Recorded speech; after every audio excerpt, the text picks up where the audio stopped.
Mesdames, Messieurs, bonsoir. C'est avec un plaisir renouvelé que je vous retrouve pour cette nouvelle édition de C'est politique, avec une question lancinante: comment sortir du cercle vicieux de la pauvreté?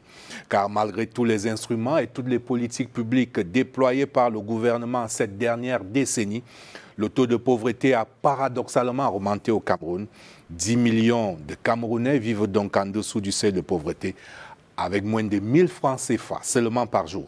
C'est le résultat de la 5e enquête camerounaise auprès des ménages réalisée par l'Institut national de la statistique et publiée le 24 avril 2024. C'est une véritable piqûre de rappel sur le long et sinueux chemin qu'il nous reste à parcourir pour atteindre les rivages de la prospérité promise par la vision 2035. Quel choc de mesures faut-il donc envisager pour retrouver le sentier d'une croissance forte et inclusive? C'est la trame de cette édition de C'est politique. Et voici l'affiche de nos invités du soir. Une peinture d'Aboubacar Abou.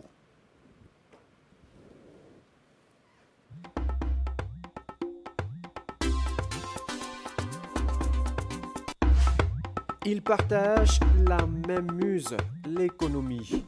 Le premier a voué sa vie à l'étude, puis à la transmission de ses formules complexes, mais essentielles au développement. La patrie reconnaissante lui doit d'ailleurs la paternité, la SND, inspirée d'une vision scientifique sur comment atteindre une croissance à 2 chiffres, livre dont il est l'auteur. Dans les amphis, sa voix porte la signature de l'espère, que le savoir florilège et l'expérience ont rendu presque intouchable. Rien d'étonnant qu'il soit le premier parmi ses pairs à l'université de Yaoundé 2, où il conduit de main de maître le département d'économie internationale et du développement. Il coordonne de nombreux programmes internationaux. Son nom, professeur Henri Ngwa Tabi. Le second a lui percé les secrets de l'économie, universitaire de talent et de renom. C'est dans l'éducation qu'il immortalise des dizaines d'années de recherche et de travail. À Yaoundé 2, il additionne les responsabilités. À la tête du département d'analyse et politique économique, on le retrouve également au programme de formation en gestion de la politique économique où il se charge des affaires académiques. Il n'a de Benjamin que son nom. Il signe professeur Fomba Kamga.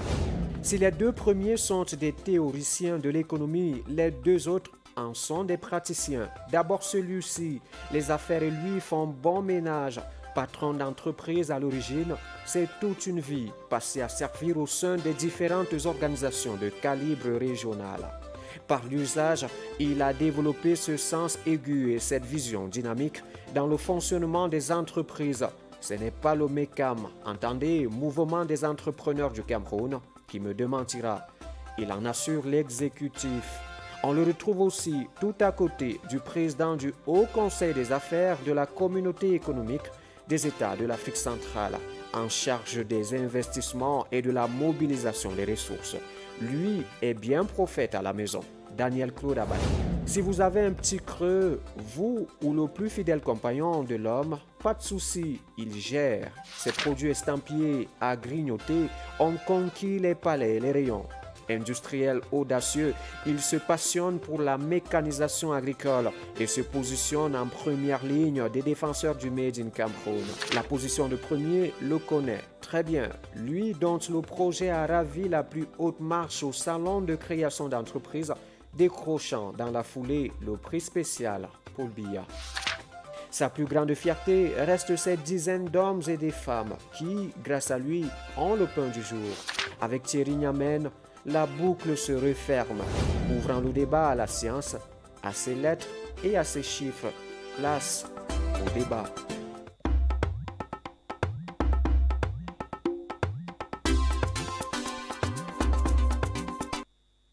Et j'ai le plaisir d'accueillir nos invités du soir. D'abord le professeur Henri Ngwa Tabi. Bonsoir professeur et bienvenue. Bonsoir Aimé, merci de l'invitation. En face de vous, le président du MECAM. Bonsoir. Bonsoir Hermé Robert, bonsoir à nos panélistes et bonsoir à vos téléspectateurs. À votre côté, notre créateur de richesse, Dr Thierry Niamen. Bonsoir. Bonsoir Hermé Robert et je suis heureux de faire partie des invités. Et j'ai le plaisir d'accueillir le professeur Benjamin Fomba pour sa grande première à C'est politique. Bonsoir professeur et bienvenue. Bonsoir Hermé Robert, c'est un plaisir d'être parmi vous et de participer à ce débat. Eh bien, messieurs, je vous propose d'abord de replonger dans le décryptage de cette 5e enquête camerounaise auprès des ménages menée par l'Institut national de la statistique, avec ce taux de pauvreté préoccupant, on pourrait même dire alarmant. Un Camerounais sur 3 vit en dessous du seuil de pauvreté. La faute à qui? La faute à quoi? Esquisse de décryptage dans ce verbatim. Une signature de Cyril King-Mbépé.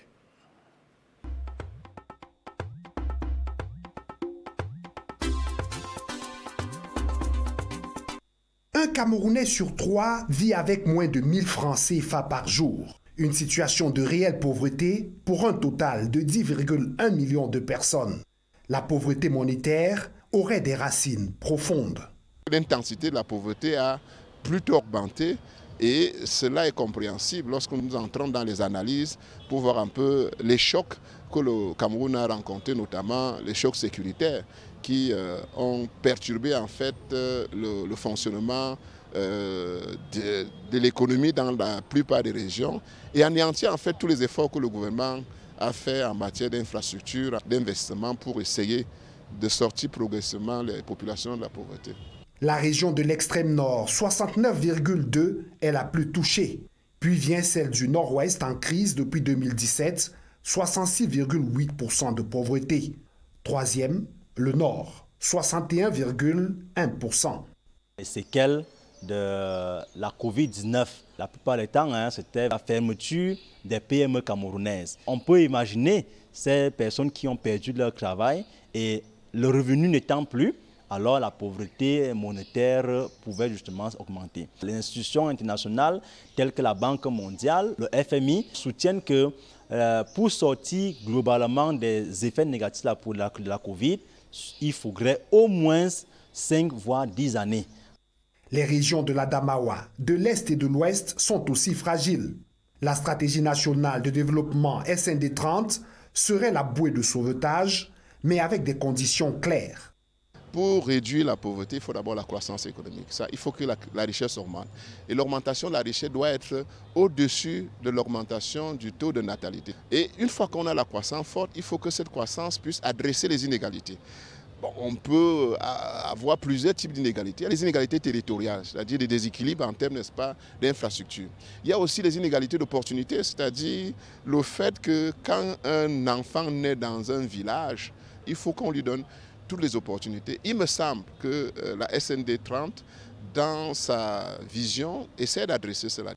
Les grandes villes, Yaoundé et Douala, du fait des politiques publiques successives et de la stabilité apparente, sortent du lot. Mais attention, insistent les économistes, il faut des investissements stables et porteurs de croissance pour que dure l'embellie espérée.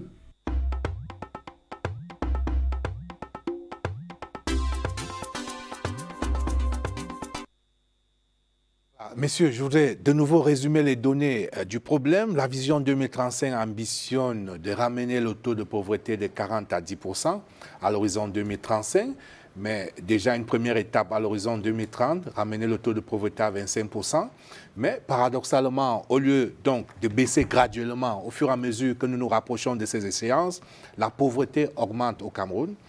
En cause, tous ces chocs évoqués dans ce sujet, ces chocs et puis cette croissance insuffisante, arrivé à ce stade, il y a certainement lieu de marquer un véritable arrêt et de revoir certainement nos stratégies, professeur Henri Ngouatabi. Oui, il y a certainement les chocs, mais avant de parler des chocs, il faut faire un constat. On dit 10 millions de Camerounais sont en dessous du seuil de pauvreté, mais j'ajouterais que si on rajoute ceux qui sont vulnérables, ça veut dire que s'il y a un coup de vent fort qui arrive, ils sont emportés. Je crois que c'est peut-être la moitié de la population. Ce chiffre peut aller aux alentours même de 15 millions, voire au-delà de 15 millions de Camerounais. Donc ça veut dire que la situation est vraiment... C'est-à-dire quasiment la moitié de la population. Quasiment la moitié de la population, parce que là on ne met pas les vulnérables. Et beaucoup sont dans cette situation de vulnérabilité. Et ça veut dire que ça peut basculer d'un moment à un autre. Et donc ça, c'est le premier point. Bon, deuxième point, parce que j'aime pas trop le mot pauvreté. C'est un mot qui me dérange tout le temps quand on parle de... Je préfère qu'on parle de création de richesse, et on l'a dit là, parce que lutter contre la pauvreté, ça ne peut pas être un programme. Mais créer des richesses, oui. C'est là où on va adresser la problématique vraiment du bien-être.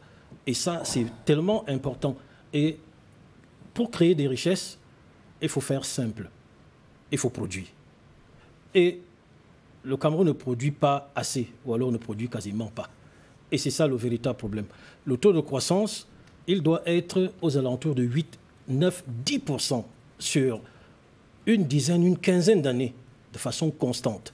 Mais pour que tout le monde nous comprenne, le taux de croissance, c'est l'augmentation de la production d'une année à une autre. Point final.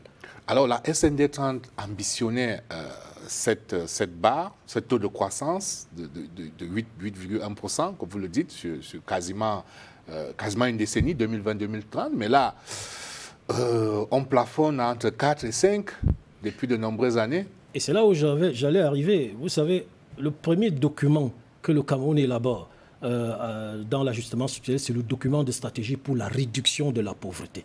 Et vous voyez, aujourd'hui, on parle encore de réduction de la pauvreté. Et c'est ce document qui nous a amenés dans ce que tous les Camerounais connaissent, pays pauvreté endettés, PPTE, jusqu'au point d'achèvement où le Cameroun avait quasiment plus de dettes.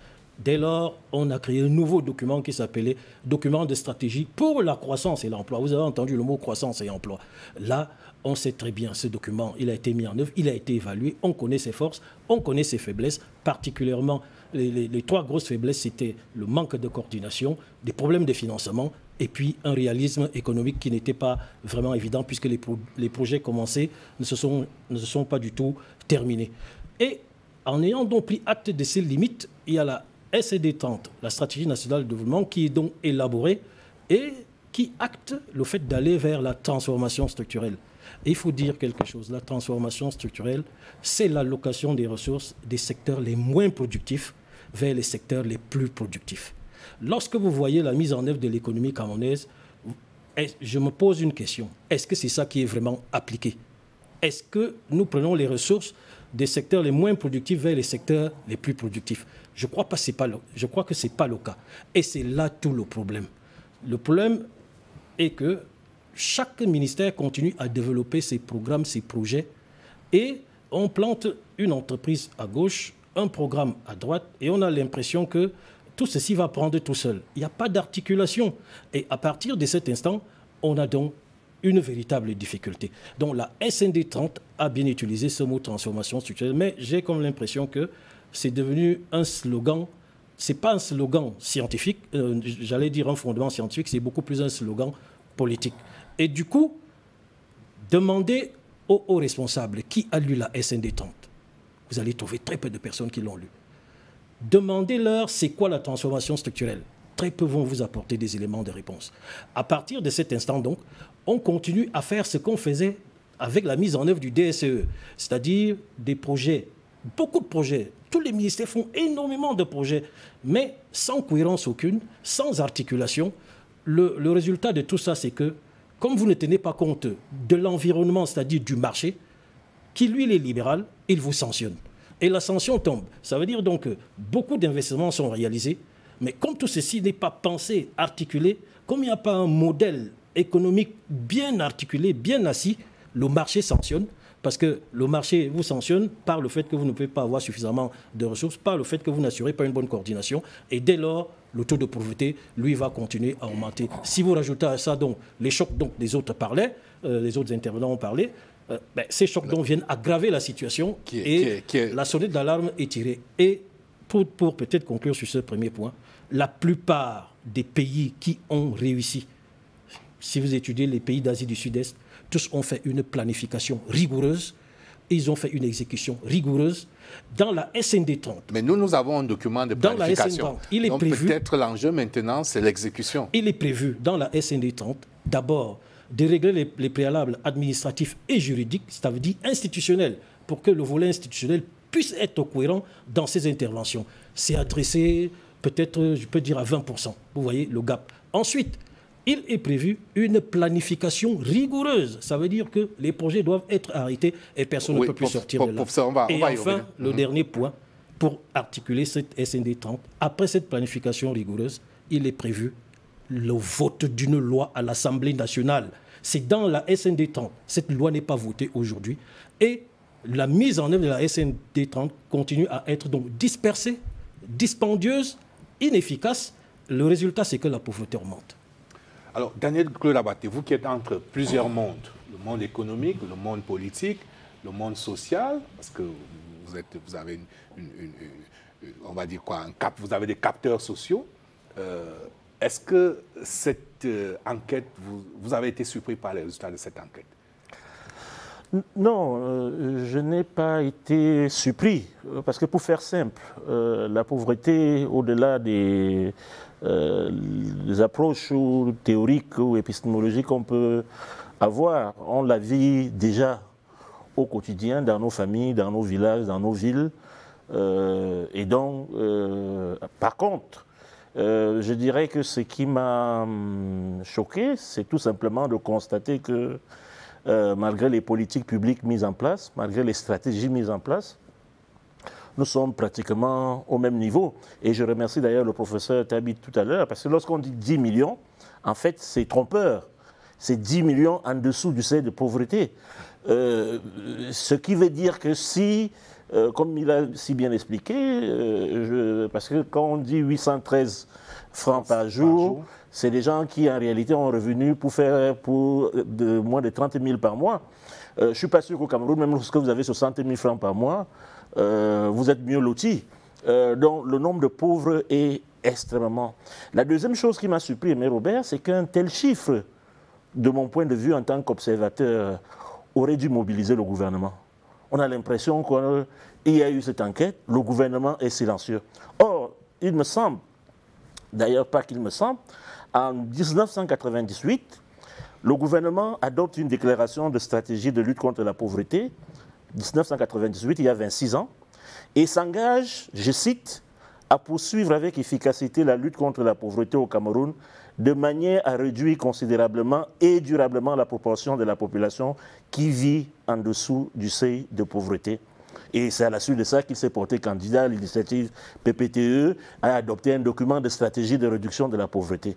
On peut quand même, ne serait-ce que par, je ne sais pas comment le formuler, les pouvoirs publics, le gouvernement doit expliquer aux Camerounais qu'est-ce qui s'est passé. Ils ont adopté des stratégies, ils ont adopté des déclarations, ils ont fait 28 ans plus tard, 26 ans plus tard, le résultat n'est pas là.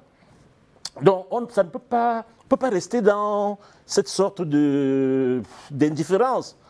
Dans un pays de gouvernance normale, le gouvernement aurait dû communiquer sur ce résultat et donner les nouvelles perspectives qui pourraient rassurer les populations et les acteurs économiques comme nous pour nous dire qu'on va tracer un nouveau cap. Donc, Aimé Robert, je voudrais dire que je n'étais pas surpris par ces chiffres qui sont, il faut le dire, catastrophiques, qui font mal au cœur. Parce que lorsque nous parlons de pauvreté, on peut en disserter ici sur le plateau, mais il s'agit de nos compatriotes qui ont du mal à se nourrir, à se vêtir, à se loger, à accéder à la propriété, qui tirent le diable par la queue au jour le jour. Il s'agit aussi pour nous, les entreprises, d'un marché de plus en plus étriqué par un pouvoir d'achat très faible. C'est-à-dire que nous, on a beau faire tous les efforts qu'on veut, on a en face de nous des consommateurs qui sont de plus en plus pauvres.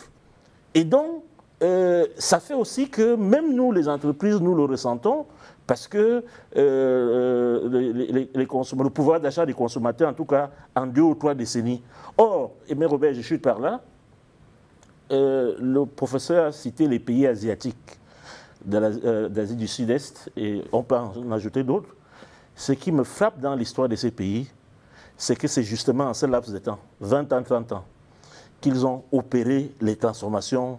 Ils sont passés des pays extrêmement pauvres, je prends le cas de la Corée du Sud, et d'autres, la Malaisie, vous verrez qu'en 20 ans, 30 ans, ils sont passés des pays extrêmement pauvres, parfois beaucoup plus pauvres que nous au départ, aux pays émergents qui sont aujourd'hui. Alors, qu'est-ce qui fait problème? Comme le chef de l'État l'a demandé une fois, qu'est-ce qui fait problème chez nous?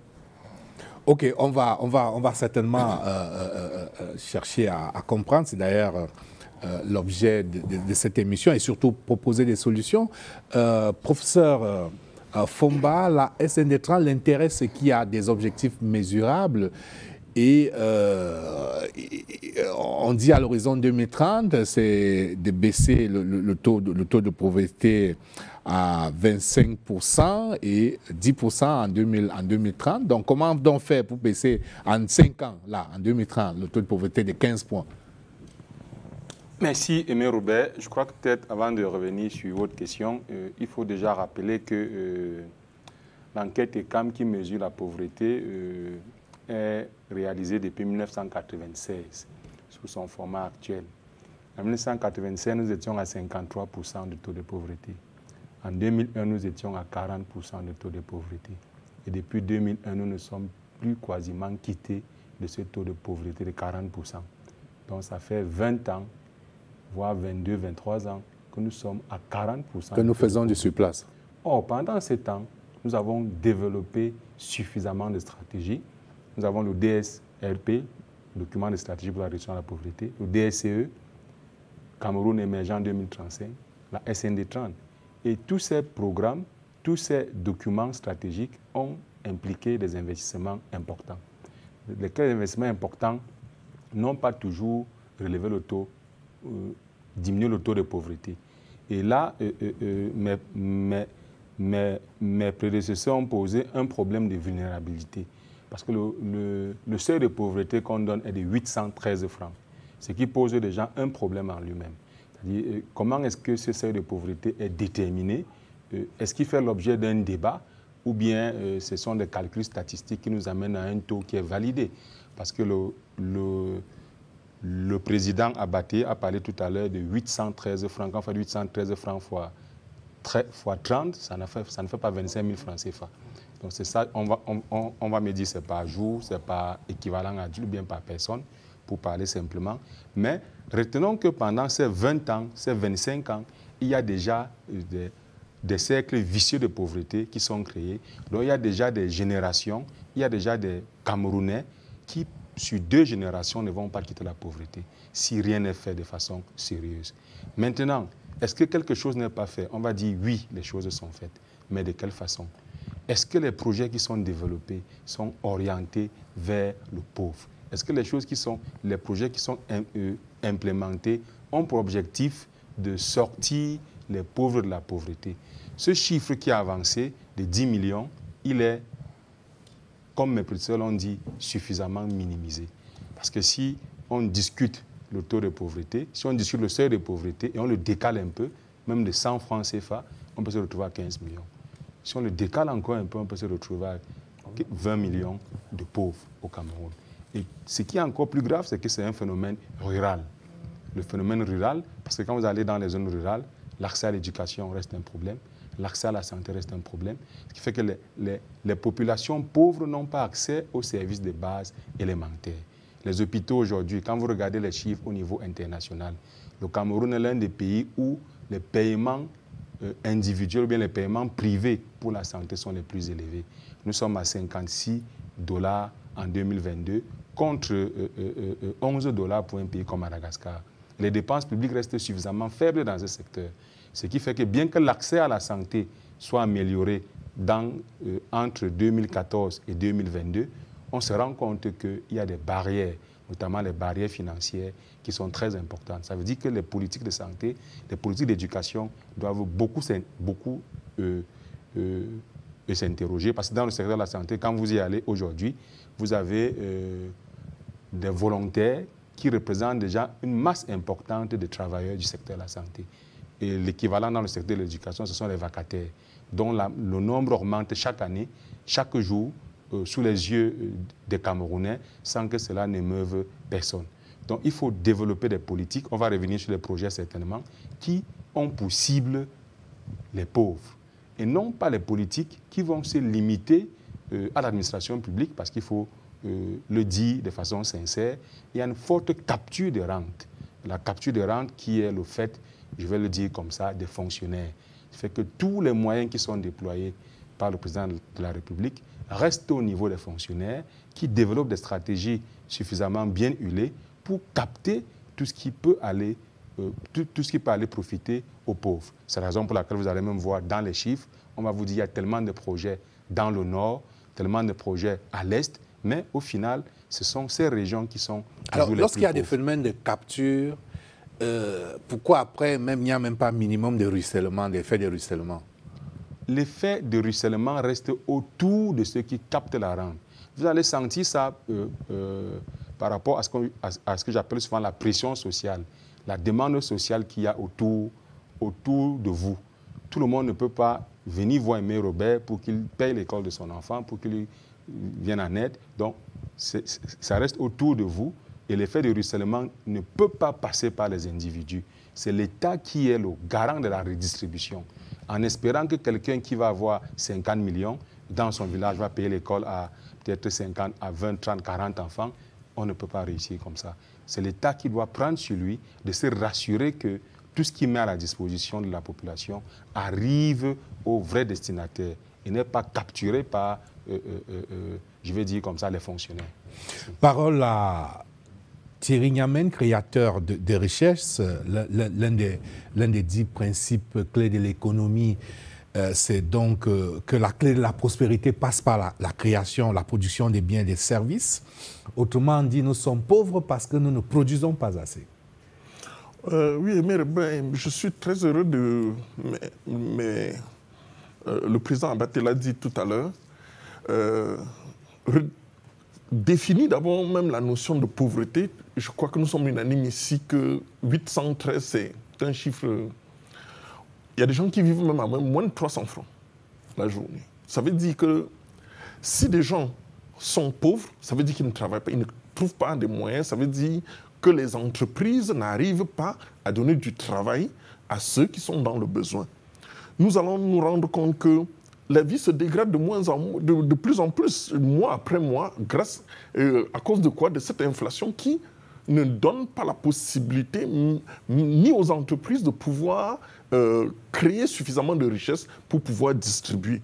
Et là, je veux dire quelque chose qui me semble fondamental. Vous avez bien dit, si on voudrait se développer, s'il faut qu'on se développe, s'il faut qu'on réduise la pauvreté, il faudrait qu'il y ait un autre pan de la société, c'est-à-dire des créateurs de richesses, qui, pourvoyeurs d'emploi, peuvent redistribuer. Je suis heureux que mon précédent me dise que c'est l'État qui est en charge de la redistribution. On ne peut pas remettre cela à des individus. Et vous savez bien que tout employeur aujourd'hui a derrière lui une dizaine de personnes qui, malheureusement, comptent sur ce minimum qu'il reçoit par mois. Et vous savez très bien que dans cette expression de chômage qui est une expression ambiguë, parce qu'au niveau de l'OIT, c'est quoi? C'est que un chômeur, c'est celui qui a plus de 15 ans et qui a un emploi rémunéré. Ça veut dire quoi? Ça veut dire que ceux qui sont des mototaximans ou alors ceux qui sont des vendeurs qui ont un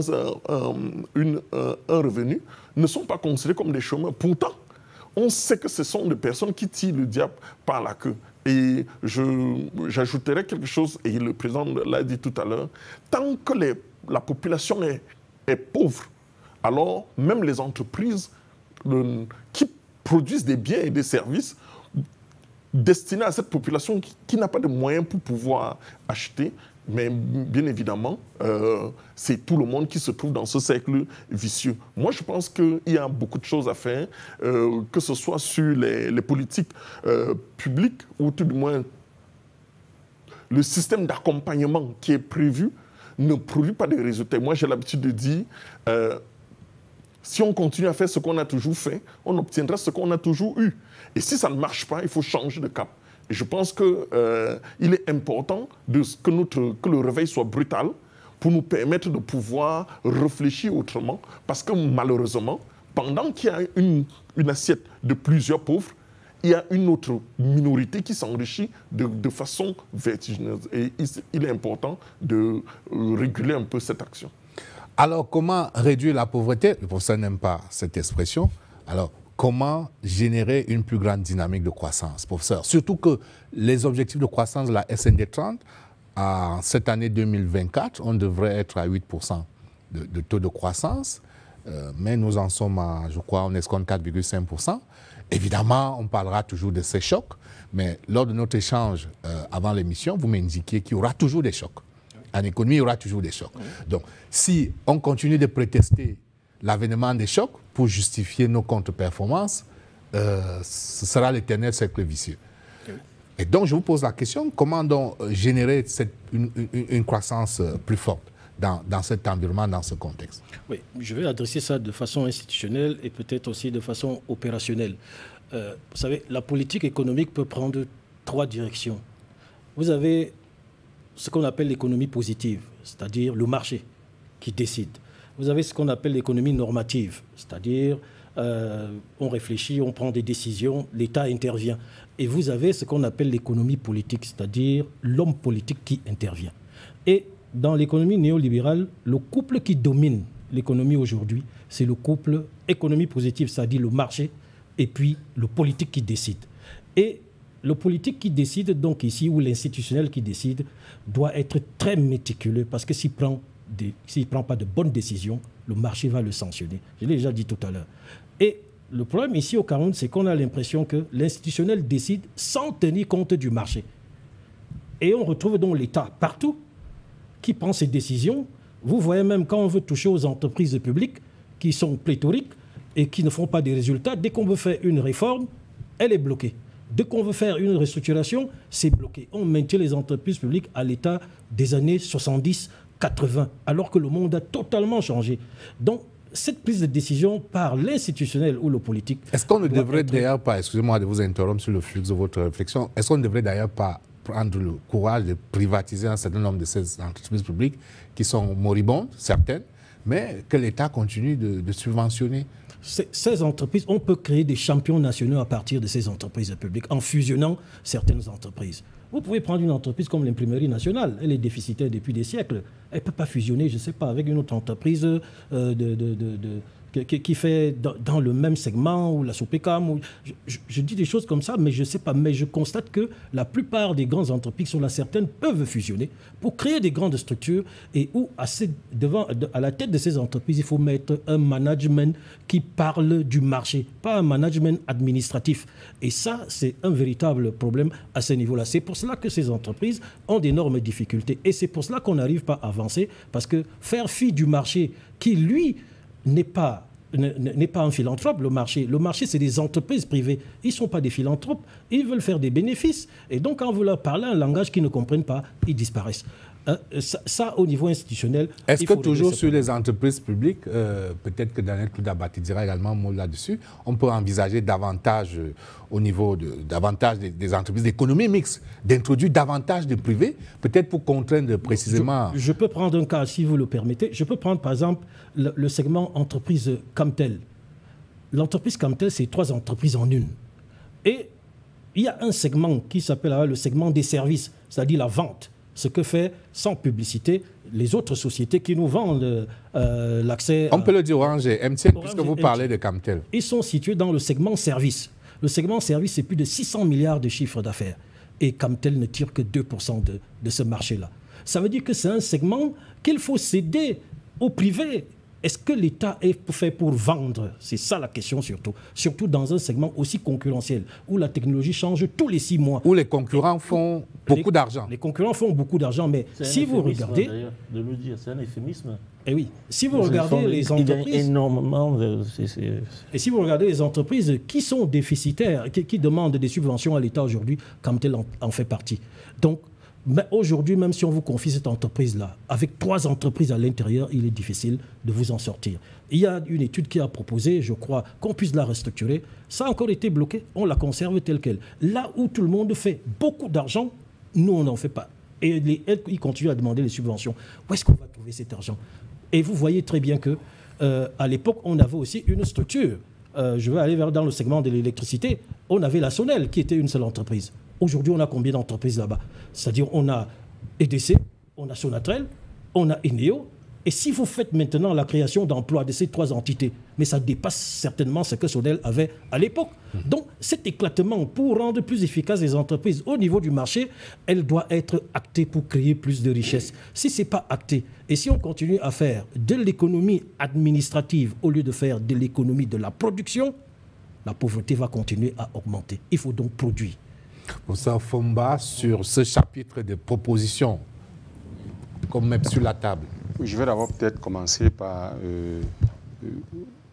dit que les entreprises publiques ne peuvent pas produire chez nous. Ce sont des entreprises de rente. Le directeur général, tous ceux qui sont nommés là-bas, sont de façon politique et ne peuvent pas produire... Bon, on a quand même quelques entreprises publiques performantes, hein. On en a quand même quelques-unes. C'est suffisamment discutable. Je ne voulais pas faire des gens ici, mais on a quand même quelques entreprises publiques qui affichent des résultats. Bon, enfin, oui, mais continuez. Non, je sais l'exemple que vous allez mettre sur la table, mais ce n'est pas comme ça qu'on mesure la performance de ces entreprises-là. Les entreprises publiques ont une façon avec laquelle on mesure leur performance. Parce que, bon, si on vous suit, pas la même façon. Si on vous suit, c'est vraiment le moins d'État possible. Bon, mais en même temps, on a besoin quand même aussi de l'État dans certains secteurs régaliens importants. S'il faut désétatiser, absolument. Bon. Nous avons besoin de l'État, mais nous sommes dans une situation où le management des entreprises publiques par l'État n'est pas rentable. Est-ce qu'il faut donc aller vers des entreprises socialement d'économie que financièrement? Donc il faut trouver un modèle qui peut rendre ces entreprises rentables. Je le dis très souvent, à la tête de ces entreprises, même si on met le plus grand manager du monde, il ne va pas réussir. Effectif pléthorique, les postes de direction sont créés, les avantages sont créés, sans que la production ne suive pour pouvoir payer ces postes-là. Donc maintenant, pour revenir aux solutions, la pauvreté est un problème d'emploi. La pauvreté, il faut créer l'activité. La pauvreté, moi je dis souvent, pourquoi ne pas transformer les politiques de lutte contre la pauvreté en politique d'industrialisation? Parce que si on y a les industries, il y a de l'emploi. Et s'il y a de l'emploi, on sort les gens de la pauvreté. Parce que quand on dit pauvreté, on n'a pas un objectif précis. Comment on sort quelqu'un de la pauvreté? Est-ce qu'il faut lui donner l'argent sans qu'il ne travaille?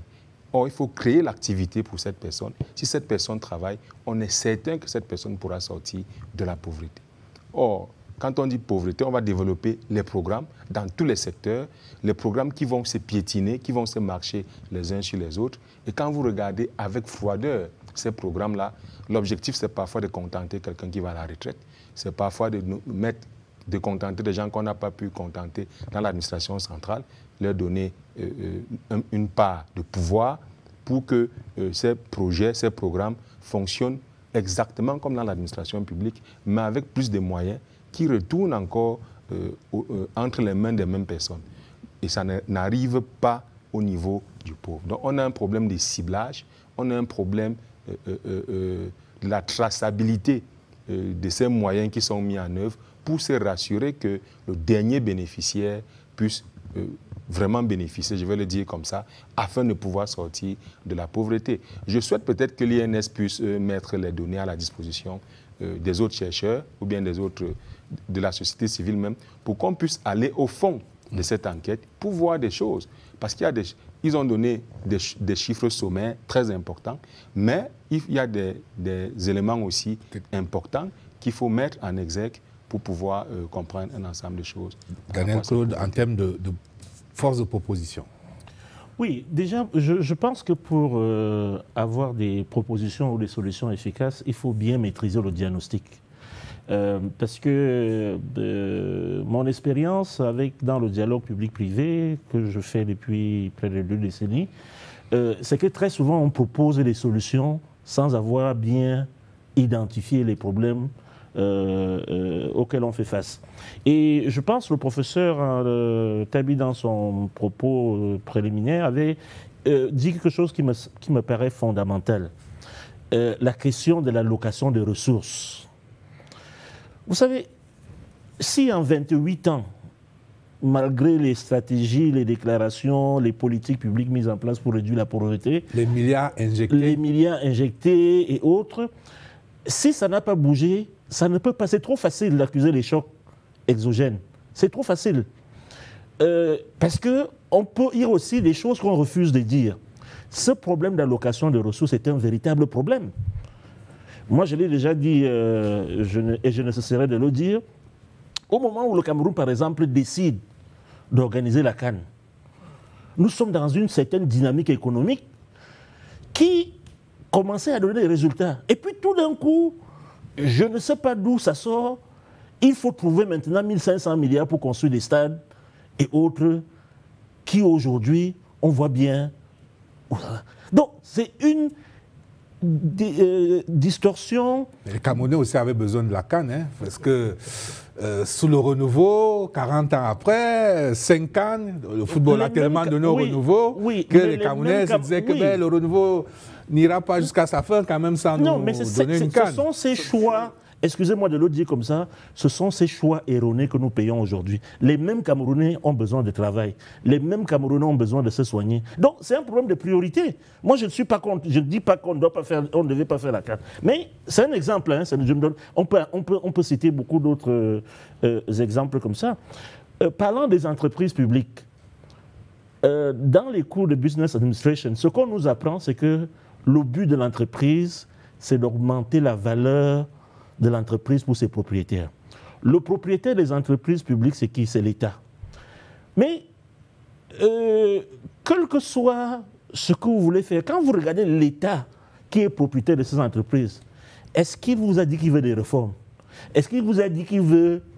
L'État veut loger les gens, veut donner du boulot à ces... Exactement. L'État du Cameroun ne demande pas à ces entreprises-là d'être rentables, d'être productives. Oui. Je vous prends l'exemple de la Camerco. C'est-à-dire qui part de la chute, de la faillite de la Camer, on crée une nouvelle société. Vous voyez, aujourd'hui, nous sommes en termes d'effectifs. Le pauvre directeur général qui est là aujourd'hui, il se débat comme il peut, mais il vient trouver une dette abyssale, il vient trouver des effectifs pléthoriques, c'est-à-dire que vous avez plus de 1000 employés, il n'y a même pas d'avion. OK? Mais ça se fait devant l'État.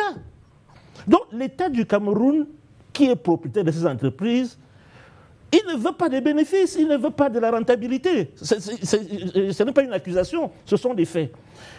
La deuxième chose importante, et ça peut être une solution, il faut rompre fondamentalement avec les institutions de Bretton Woods. Parce qu'en réalité, au moment où le Cameroun entre dans les années... Est-ce que ce ne sont pas ces institutions qui nous empêchent de déraper totalement? On a l'impression qu'elles nous permettent quand même de nous maintenir plus ou moins... Mais après la crise des années 80, je parle sous le contrôle des professeurs, nous sommes donc obligés d'aller vers ces institutions qui nous proposent des remèdes durs, néolibérales, une politique de désengagement de l'État, de dérégulation. La première source de pauvreté en milieu rural vient de là, parce que l'État se désengage de tout ce qui est rural, de tout ce qui est agricole, alors que nous sommes essentiellement des pays agricoles. Il se trouve qu'au Cameroun, ces dernières années, on nous a chanté que nous sommes sortis des, comment on appelait ça, du plan d'ajustement structurel et qu'aujourd'hui, c'est notre pays, c'est notre gouvernement qui conçoit les politiques. Mais nous qui nous côtoyons nos dirigeants, nous nous rendons compte qu'en réalité, notre politique économique est encore pilotée à Washington. Quand nous finissons d'élaborer notre budget, les premiers à qui on présente le projet de budget, c'est le FMI. C'est la Banque mondiale. Pour qu'ils nous disent... Donc nous n'avons pas encore de politique économique propre pour répondre à nos problèmes. Nos dirigeants peut-être n'ont pas le courage de le dire aux populations. En ce moment, le Cameroun est en pleine revue pour entrer dans un nouveau programme, peut-être de 3 ans. Mais vous allez... En fait, on n'est jamais sorti de ces gens-là. Le Cameroun n'a jamais été capable de piloter sa politique économique de lui-même. Alors, en termes de communication, on va vous dire non, c'est nous qui élaborons, machin. Mais Président, mais certains vous disent précisément qu'il vaut mieux que ces institutions soient là, tournent autour de nous pour veiller. Autrement, ce serait des dérapages encore plus... Non, je suis un peu de cet avis. Je suis un peu de cet avis. Parce que lorsque vous avez, je ne sais pas comment le dire de manière un peu modérée, lorsque vous traînez tant d'inefficacité, et je dirais même un peu d'incompétence, parce que quand en 30 ans, vous ne réussissez pas à faire ce que vous voulez faire, c'est qu'il y a un problème d'incompétence. Et je n'insulte personne, je n'indexe personne. Je dis simplement qu'on ne peut pas faire l'économie de dire que si en 30 ans, tu n'as pas pu appliquer ce que toi-même tu as adopté, voilà. Dernière chose. Oui, vraiment, dernière chose. Moi, j'ai été au Rwanda il y a 2 ou 3 semaines à l'occasion du CEO, Africa CEO Forum. Ce qui m'a frappé là-bas, Aimé Robert, dans un certain nombre de pays, et ça se comprend pourquoi ils ont des résultats, pourquoi ils avancent. Parce que pendant que nous, on dit qu'en 30 ans, on n'a pas avancé, certains autres pays ont avancé, et des pays africains. Et ce que je constate, c'est que là-bas, les pouvoirs publics et le secteur privé parlent exactement le même langage. Vous avez même l'impression qu'ils ont élaboré les politiques publiques ensemble. Oui. C'est-à-dire que vous prenez un dirigeant d'entreprise, vous prenez un ministre, ils parlent le même langage. Au Cameroun, ce n'est pas le cas. Au Cameroun, des fonctionnaires élaborent encore des documents dans les bureaux et après ils organisent un séminaire ou une rencontre là pour dire que bon, on a associé le secteur privé, mais vous voyez bien que ce soit la politique fiscale ou un certain nombre de choses, il n'y a pas encore convergence avec le secteur privé au Cameroun. Il y a de temps en temps, on met des politiques, on essaie un peu de nous contenter avec un certain nombre de mesures, mais fondamentalement, les politiques qui sont élaborées, les politiques qui sont adoptées sur le plan économique, ne sont pas des politiques qui traduisent une vraie convergence entre les créateurs de richesses et l'État. On en a un autre sur la table, autour de la table, Thierry Nyamen. La SND30 ambitionnait également la création de plusieurs champions nationaux. Il y a des on va dire quoi, des instruments de financement, de développement, de créateurs, de champions nationaux. Comment est-ce qu'on peut mieux articuler les choses pour qu'il y ait davantage de créateurs de richesses prospères? Oui, je crois que, je ne sais pas si j'ai bien suivi plusieurs émissions, toujours, ça fait 4 ans, 5 ans qu'on débat sur les mêmes sujets, on redit les mêmes choses. J'espère que l'une des dernières conclusions du président, vous l'avez bien suivi. Ce qui est décidé pour vous, sans vous, est contre vous. Ça veut dire que quand on a une politique dans le sens d'amélioration, il faut automatiquement intégrer les créateurs de richesses vers cette voie. Sinon, qu'est-ce qui se passe? On peut bien décider un certain nombre de choses. Moi, je pense qu'il y a des solutions simples. Vous avez parlé des champions nationaux. C'est un terme qui fait... Je préfère dire... je me pose la question si on sait vraiment là où on est en train d'aller quand on parle de champions nationaux. Il y a des... En passant, je fais partie du comité je suis membre du comité de compétitivité au Minepat. Nous avons discuté... Dans le secteur privé associé, le secteur privé associé, mais il faudrait que les résultats que nous proposons sur la table puissent être, qu'on nous donne au moins des remarques ou des suggestions sur ce que nous avons déjà fait sur près de 2 ans. Minoritaire dans ce comité. Voilà. Quand on vote, le secteur privé ne peut pas avoir la majorité. Non, ça c'est clair. Donc mais vous êtes quand même associé parce que bon, le même temps l'impression au Camerounais que vous êtes... Non, on dit nous sommes associés. En temps, il y a d'autres cadres d'échange comme le Cameroun Business Forum. Mais vous savez ce que ça a donné le Cameroun Business Forum? Je ne veux pas couper. Le Cameroun Business Forum, vous savez d'ailleurs, depuis 4 ans, ça ne se tient pas. Pourquoi? Parce que le secteur privé demande la réforme. Depuis 4 ans, nous n'avons pas le Cameroun Business Forum. Parce que le secteur privé a dit, après 10 ans, nous ne voyons pas de résultats. Nous voulons qu'on change le format. Et depuis 4 ans, ça ne se tient pas. D'accord. Oui, alors je disais que si on veut proposer des solutions quand on parle des champions nationaux, pour moi, Aimé Robert, vous savez très bien qu'il y a un concours où j'ai assisté, où on a parlé où le président de la République a sélectionné 10 jeunes lauréats parmi lesquels j'étais parmi. Alors, si vous êtes lauréat du prix spécial du président de la République. C'était en 2003, c'est ça? Voilà, ça fait 21 ans. Alors, la question c'est... Au fait, justement, que sont devenus les autres? Ça c'est vraiment une très belle question. Nombreux sont hors du pays. Nous sommes environ 3 qui avons continué et 2 tiennent un peu là-bas. Bon, on se dit qu'il devrait avoir une prime au résultat. Mais je voudrais revenir sur les champions nationaux parce que si on sélectionne à fond perdu, prenons comme ça, 100 entreprises, ça fait 100 champions qu'on peut mettre à un montant de 50 millions à fond perdu. Même si on met un taux d'intérêt symbolique de 1-2% comme ça se fait dans les pays asiatiques, je peux vous assurer que sur 100 choisis, nous allons avoir des premiers résultats. Qu'est-ce que nous avons en termes de champions nationaux de l'an dernier? Je crois que le nombre c'est 2. 2 pour un montant de 50 millions, ça fait 100 millions. Pourtant, il y a près de 127 milliards prévus pour... on va revenir sur l'impôt substitution. Ça veut dire que même au niveau de comment on appelle ça? Mais en même temps, Thierry Niamène, il y a beaucoup d'argent qu'on donne aux entrepreneurs privés. Est-ce que ça veut dire que c'est mal fléché, c'est mal ciblé? Parce que le gouvernement fait en même temps beaucoup de choses. On va revenir à vous. Mais il y a beaucoup d'argent qui est déployé, qui est... Effectivement, Ami Robert, il y a beaucoup d'argent, mais il faut voir, prenez la liste.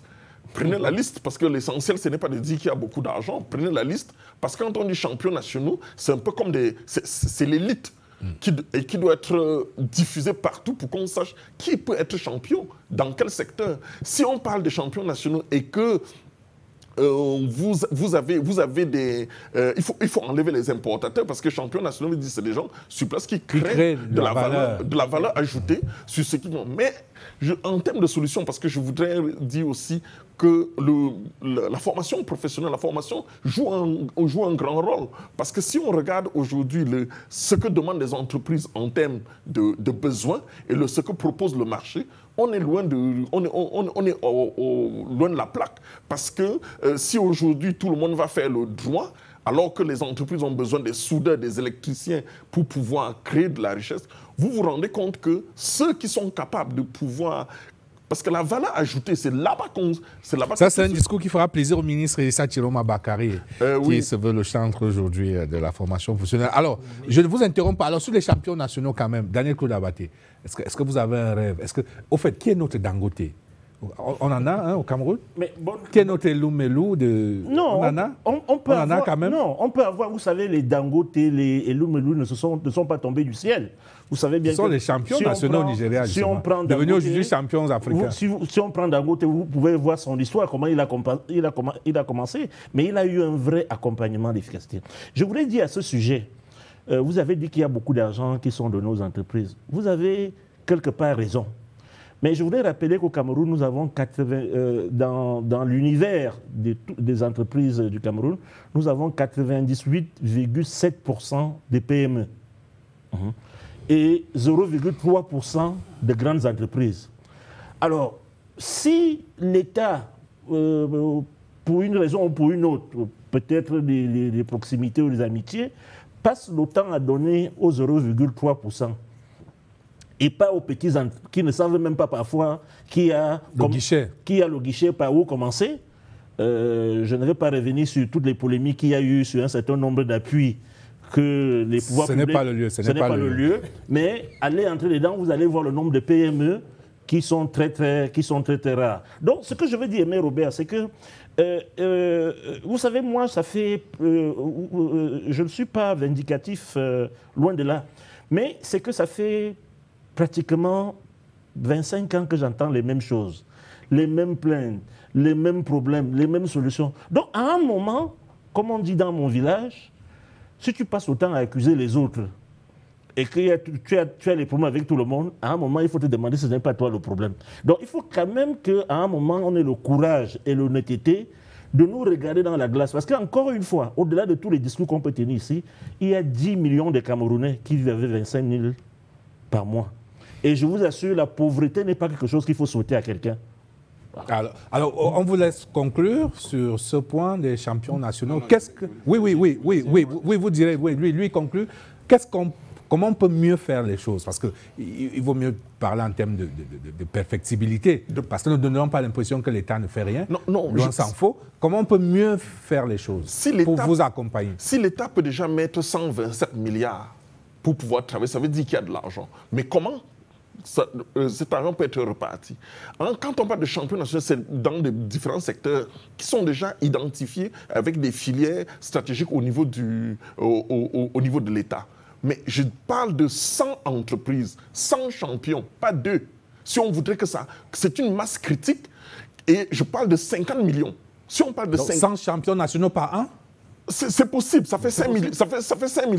Ça fait 5 milliards. Et avec 5 milliards, dès qu'on peut retaxer deux petits produits, ne serait-ce que sur l'importation de la farine, nous pouvons nous rendre compte qu'avec cet argent, nous pouvons carrément partager à des jeunes qui vont vous produire de la richesse, de la valeur ajoutée, et que des jeunes vont aller se retrouver.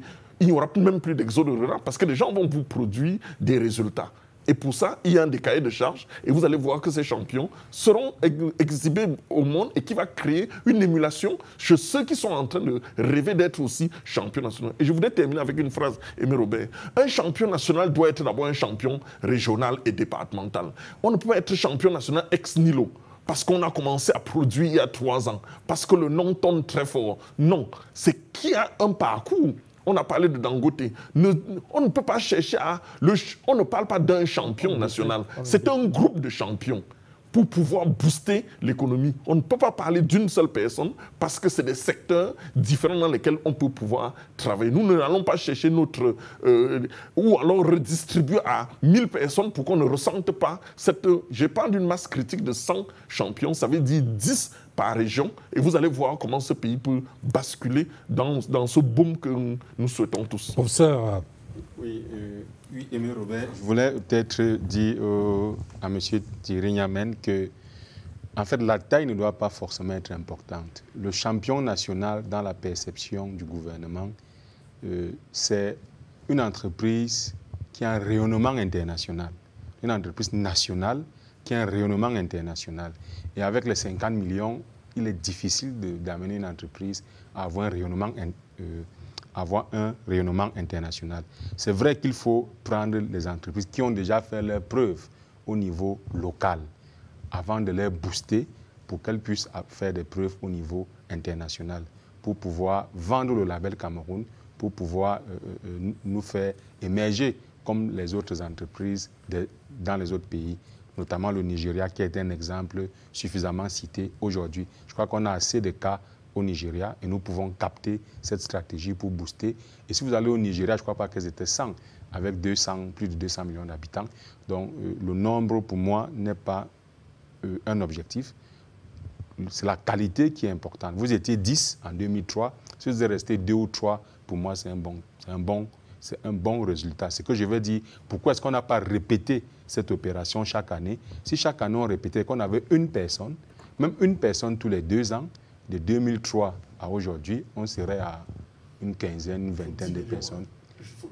Oui. Maintenant, on pouvait revoir le montant pour dire que le montant est peu et pour les booster. L'inflation est passée par là aussi. Voilà. Ça, c'est clair. Donc, oui, pour ça, sur cette question des champions nationaux. Oui, des champions. Je dirais d'abord qu'avant d'aller vers les champions, il faut d'abord nous dire quelles sont d'abord les cibles. C'est pour cela que cette économie doit être stratifiée. Qu'est-ce qu'on place vers l'international? Qu'est-ce qu'on place vers peut-être l'Afrique, les CAF? Qu'est-ce qu'on place peut-être au niveau tout simplement du pays? Donc identifier d'abord ces entreprises-là et ensuite pouvoir essayer de les transformer. Vous l'avez dit, l'État a mis beaucoup d'argent. Hein. Le programme Agropole, beaucoup d'argent. Et on ne sait pas ce qu'ils deviennent aujourd'hui. Alors, moi, j'ai un peu poussé la réflexion, parce qu'il a parlé de la formation tout à l'heure. J'ai poussé la réflexion en regardant le fonctionnement de nos institutions. Je me suis dit qu'il y avait peut-être un manquement au niveau de ce qu'on appelle l'élite économique. Si vous voyez très bien, là je vais venir dans ce qu'on appelle les écoles systèmes au Cameroun. Si vous voyez, il y a des écoles systèmes, beaucoup qui touchent à l'administration. Je ne vais pas parler de ceux qui sont en tenue. Je m'arrête à celles qui forment au niveau administratif, c'est-à-dire les NAM. Vous voyez là-bas, c'est très bien fait, c'est-à-dire tout ce qui concerne l'administration territoriale, les impôts, la douane, la justice. Vraiment, c'est bien fait. Mais maintenant, quand je pousse l'analyse, je me rends compte qu'il manque quelque chose. Parce que dans tous les pays, vous avez ce qu'on appelle des écoles systèmes où on forme l'élite qui doit diriger l'économie et qui va donc porter ses champions nationaux. Et c'est ça toute la difficulté ici au Cameroun. Parce que cette élite n'est donc pas formée. Qu'est-ce qu'on fait? On prend l'élite administrative qui, elle, fonctionne très bien et on la reverse dans la gestion justement du pan économique et ça crée des soucis. Donc, à un moment donné, dans les travaux que nous faisons, nous proposons même qu'à ce niveau, puisqu'on l'a calqué un peu sur le modèle français, vous savez, ils ont l'ENA là-bas, ils ont ensuite toutes les écoles polytechniques et autres qui tournent autour. Maintenant, il faut l'élite économique, technologique, industrielle. L'école polytechnique de Yaoundé, par exemple, les SEC de Douala, par exemple, on peut transformer ces écoles-là en écoles système. À ce moment, l'État aura entre les mains une élite. C'est un peu ça le fonctionnement de nos institutions. Une élite formée à qui elle peut donner des directives pour aller vers les champions nationaux. Parce que j'ai comme l'impression aujourd'hui que l'élite c'est comme si l'État ne contrôle pas cette élite-là, donne de l'argent, ne fait pas un suivi, ne maîtrise pas l'élite, et du coup, il y a une perdition dans cet investissement-là. Ça ne veut pas dire que l'élite venue de l'extérieur, formée aussi dans des grandes écoles à l'extérieur, ne peut pas être positionnée là pour diriger cette entreprise. Donc, il y a une réflexion à mener à ce niveau, parce que si vous regardez très bien, l'élite administrative parasite totalement tout le segment économique, industriel, technologique, alors que ce n'est pas ça leur rôle premier. Ils assurent déjà bien la territorialité. C'est très bien d'aller dans nos recoins et trouver un sous-préfet, une gendarmerie. Le territoire est très bien couvert. Mais économiquement parlant, ce travail n'est pas fait et ce pan manque. Et comme je l'ai déjà dit, c'est-à-dire, par exemple, à l'ENAM, ouvrir une filière qui va aussi attirer les scientifiques là-bas à l'ENAM, parce qu'il n'y en a pas. Ensuite, créer le deuxième pied qui portera l'économie et l'industrie, c'est-à-dire l'école polytechnique de Yaoundé. Je dis ça parce que c'est la plus ancienne, hein, et les SEC de Douala qui est aussi une ancienne école. D'accord, c'est entendu. C'est entendu. Je rappelle très rapidement les 4 piliers de la SND 30. On va le voir là, tableau, la transformation structurelle de l'économie nationale. Cher au professeur Henri Ngouatabi, c'est un cours que vous donnez d'ailleurs dans certaines institutions. Le développement du capital humain et du bien-être, la promotion de l'emploi et de l'insertion économique, la gouvernance, la décentralisation et la gestion stratégique de l'État. Ça, c'est une préoccupation chère au président Daniel-Claude Abaté. Il cherche l'État stratège. Parlant de l'autre grande faiblesse de notre économie, l'addiction aux importations. Voyons quelques illustrations dans ce tableau sur le poids des importations avec quelques spéculations. Par exemple, le riz qui a consommé l'année dernière 264 milliards de francs CFA, le blé plus de 260 milliards de francs CFA, le poisson en importation, plus de 202 milliards de francs CFA, les engrais, 66 milliards, les parfums et produits de beauté, 36 milliards, le lait en poudre concentré, 33 milliards, la friperie, 32 milliards, pas moins. Alors, messieurs, Daniel-Claude Abaté, comment sortir de cette dépendance aux importations? On importe tout et tout et tout. Oui, je pense que le gouvernement a donné une réponse avec la stratégie, une réponse théorique, avec la stratégie de l'import-substitution. D'ailleurs, qui n'est pas une politique nouvelle, hein, même ici au Cameroun. Je pense que ça a été tenté un peu partout en Afrique, et donc au Cameroun au début des années ou au milieu des années 60, parce que effectivement, un pays, pour sortir du sous-développement, doit pouvoir consommer ce qu'il produit. Et nous, au Cameroun, effectivement, nous avons pris cette mauvaise pente où les importations de ce que nous consommons, d'année en année, explosent.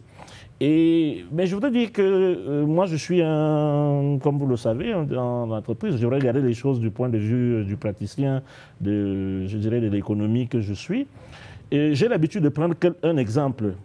Si vous allez dans les foires commerciales qui se déroulent un peu partout au Cameroun, que de l'extrême nord au sud, dans toutes les régions de notre pays, si vous allez dans les petites foires commerciales, vous allez remarquer le nombre extraordinaire des petites et moyennes entreprises, des très petites entreprises qui font quelque chose, qui transforment quelque chose.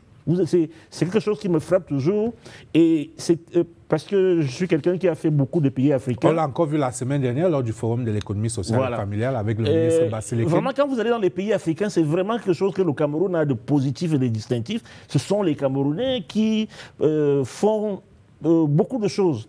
Mais vous allez très vite remarquer que ces petites entreprises, ou très petites entreprises, ont 2 problèmes principaux. Le premier, c'est l'outil de production.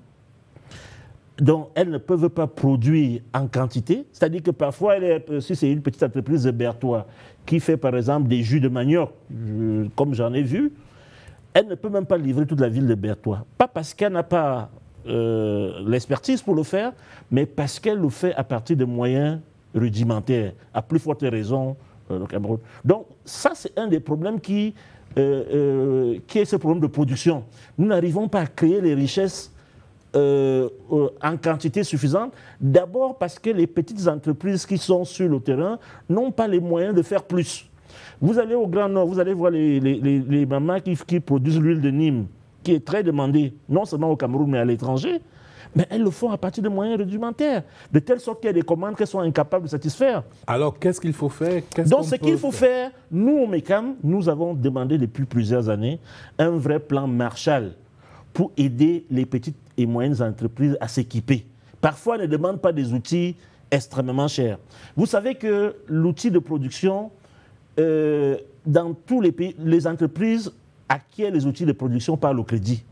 Or, nous sommes dans un pays où les banques financent difficilement et plus difficilement encore les PME pour les problèmes de garantie. Donc, nous pensons qu'un certain nombre d'appuis publics, des sommes importantes qui ont été, peuvent accompagner un véritable plan Marshall, si j'apprends cet exemple-là, d'équipement de nos petites et moyennes entreprises pour améliorer d'abord la quantité de production. Le deuxième problème que vous verrez avec ces petites et moyennes entreprises, c'est le problème du conditionnement. Parfois, vous voyez un bon produit qui est bien, vous voulez, mais il est mal conditionné. Donc, du coup, sur le plan aspect qualitatif marketing, ça laisse un peu à désirer. Parce que soit, si c'est par exemple une boisson, l'accès à la bouteille au Cameroun reste un problème. Il y a un opérateur qui a monopolisé le secteur et qui impose les emballages à des coûts exorbitants.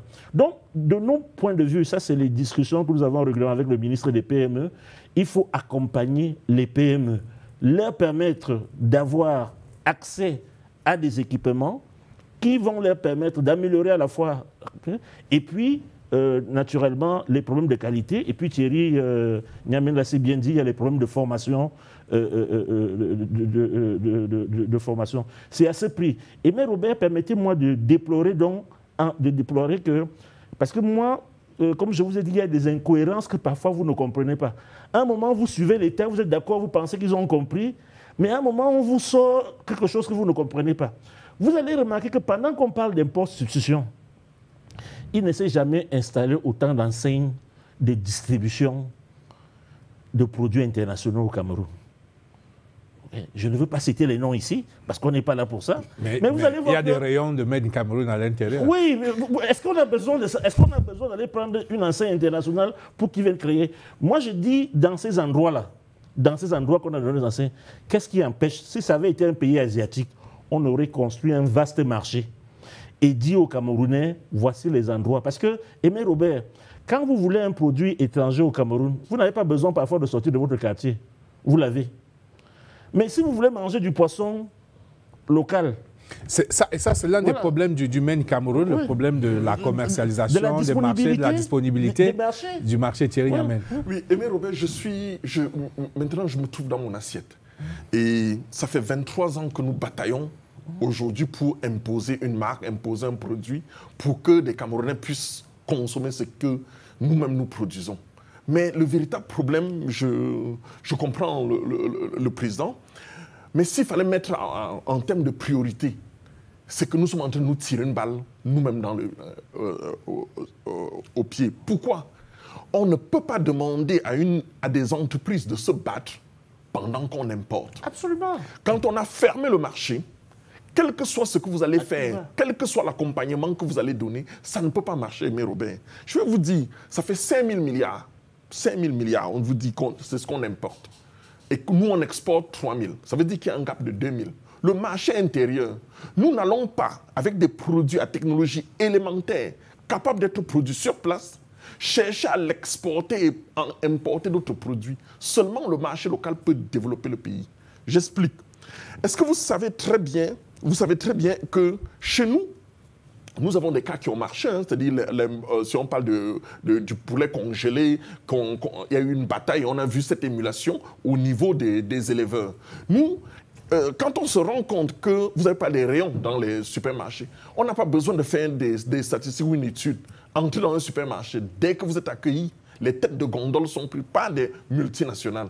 Ça veut dire quoi? Si nous ne taxons pas suffisamment les produits importés pour donner de la valeur en interne, nous n'allons pas nous en sortir. Le Burundi l'a essayé, avec 50% sur les céréales infantiles, et ces produits sont devenus des produits de luxe, et on a senti tout un boom. Ce n'est pas tout. Si vous regardez au niveau de la pharmacie, ou alors allez dans une pharmacie, qu'est-ce qui est produit localement pour que nous puissions parler d'import-substitution? Stérima, je cite un nom comme ça, qui est de l'eau salée, est vendu depuis près de 40 ans au pays et le coût de production qui est de 600 francs, les Camerounais l'achètent depuis près de 40 ans à 3600 francs. Regardez un peu combien d'argent part à l'extérieur parce qu'il faut mélanger l'eau et le sel. L'eau, on pourra en discuter, mais ce n'est pas fini.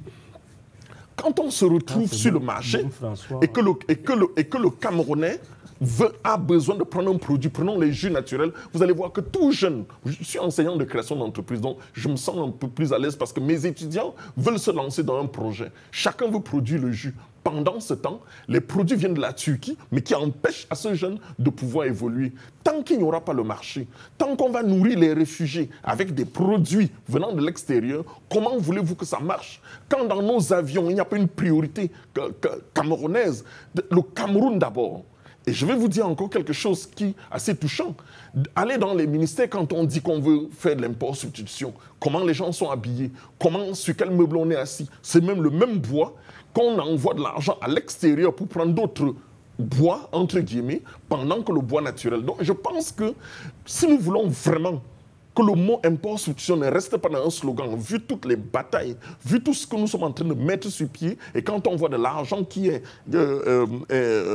qu'on met dans le développement, dans toutes ces politiques, regardez comme les biscuits qui viennent de Turquie.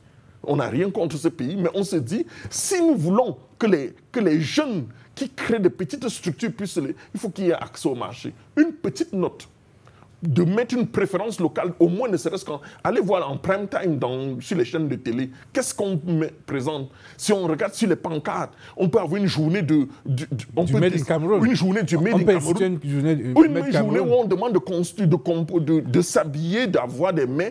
À commencer par le vêtement, parce que vous êtes en Made in Cameroun avec on essaye, merci. Merci pour cette virgule. Alors, vous êtes intéressable sur ce sujet, on va revenir à vous. On va permettre aux professeurs de s'exprimer, mais permettez que nous regardions un sujet sur le blé.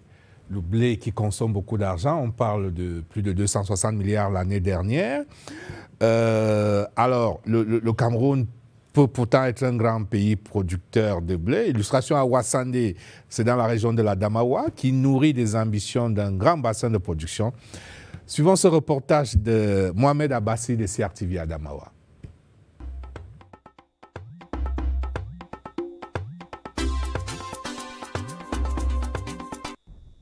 Ouassandé porte l'espoir de la culture de blé au Cameroun. Les semences améliorées qui ont germé dans les laboratoires du Centre de recherche agricole de Wakwa ont trouvé un terrain fertile. Sur la cinquantaine de variétés testées, depuis 2018, 4 ont donné des résultats encourageants. Ces variétés, adaptées aux conditions climatiques de la région de l'Adamawa, sont expérimentées depuis le mois d'août 2022. Près de 2 ans après, la moisson est bonne. Environ 95 hectares dans le site de Ouassandé. Parce que d'autres petits producteurs font aussi un peu de ces semences certifiées. Nous pouvons aller à 2 tonnes à l'hectare. Ces champs sémenciers de Ouassandé s'étendent sur environ 120 hectares. Les produits de la récolte sont multipliés et distribués aux producteurs pour une production à grande échelle. Avec les semences de base, on transfère au Minadé pour la multiplication avec les coopératives sémencières. Pour mettre en place ces champs sémenciers, le chef de l'État a octroyé une enveloppe budgétaire de 10 milliards de francs CFA à l'Institut de recherche agricole pour le développement. Il est question de produire et de transformer le blé au Cameroun. Nous sommes ici à Ouassandé pour produire de la semence. Nous avons choisi ce site qui était déjà un site traditionnel de production de blé parce que l'expérience de ce de blé avait commencé ici. Et nous envisageons produire suffisamment de semences à partir de ce site pour inonder les autres régions. L'État du Cameroun envisage d'ici 2025 étendre ces champs sémenciers de Ouassandé sur 200 hectares. C'est pour une production de qualité et en quantité suffisante. Objectif, répondre aux besoins des consommateurs et réduire les importations.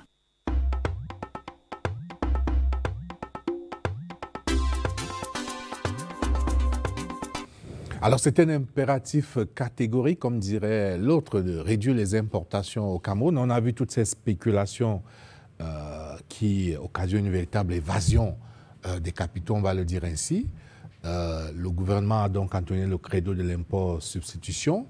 Alors, professeur Fomba, comment aller plus loin, comment aller plus vite dans l'import-substitution pour réduire la facture des importations?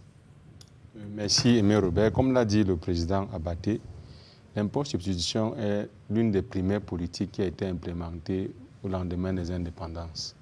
Et nous avons vu ses limites. Je suis un peu surpris qu'aujourd'hui on revienne sur ces politiques en espérant qu'on va avoir peut-être des choses meilleures, alors que nous sommes en train de vouloir refaire la même chose que dans les années 60. Il faut peut-être avoir une autre orientation. Ne pas, quand je regarde le secteur cacao-café, du cacao, vous voyez le travail qui est abattu dans cette filière et les résultats sont probants. Le secteur du poulet, comme l'a dit M. Niamen tout à l'heure, on a mis sur pied des stratégies pour limiter les importations de poulet, mais malheureusement, on est resté à l'état naturel du poulet. On n'a pas développé suffisamment la filière poulet. Vous avez parlé des foires de Made in Cameroun. Je ne veux pas parler de foires de Made in Cameroun. On doit pouvoir organiser des foires, peut-être même des salons du poulet, pour que les gens puissent peut-être développer. Il y a un mois, il y a eu un salon de l'agriculture, au Palais des Congrès. Les gens puissent présenter ce qu'ils peuvent faire à partir du poulet, peut-être les jambons, tous les produits. Oui, il y a eu ce salon il y a un mois. Il y a des experts.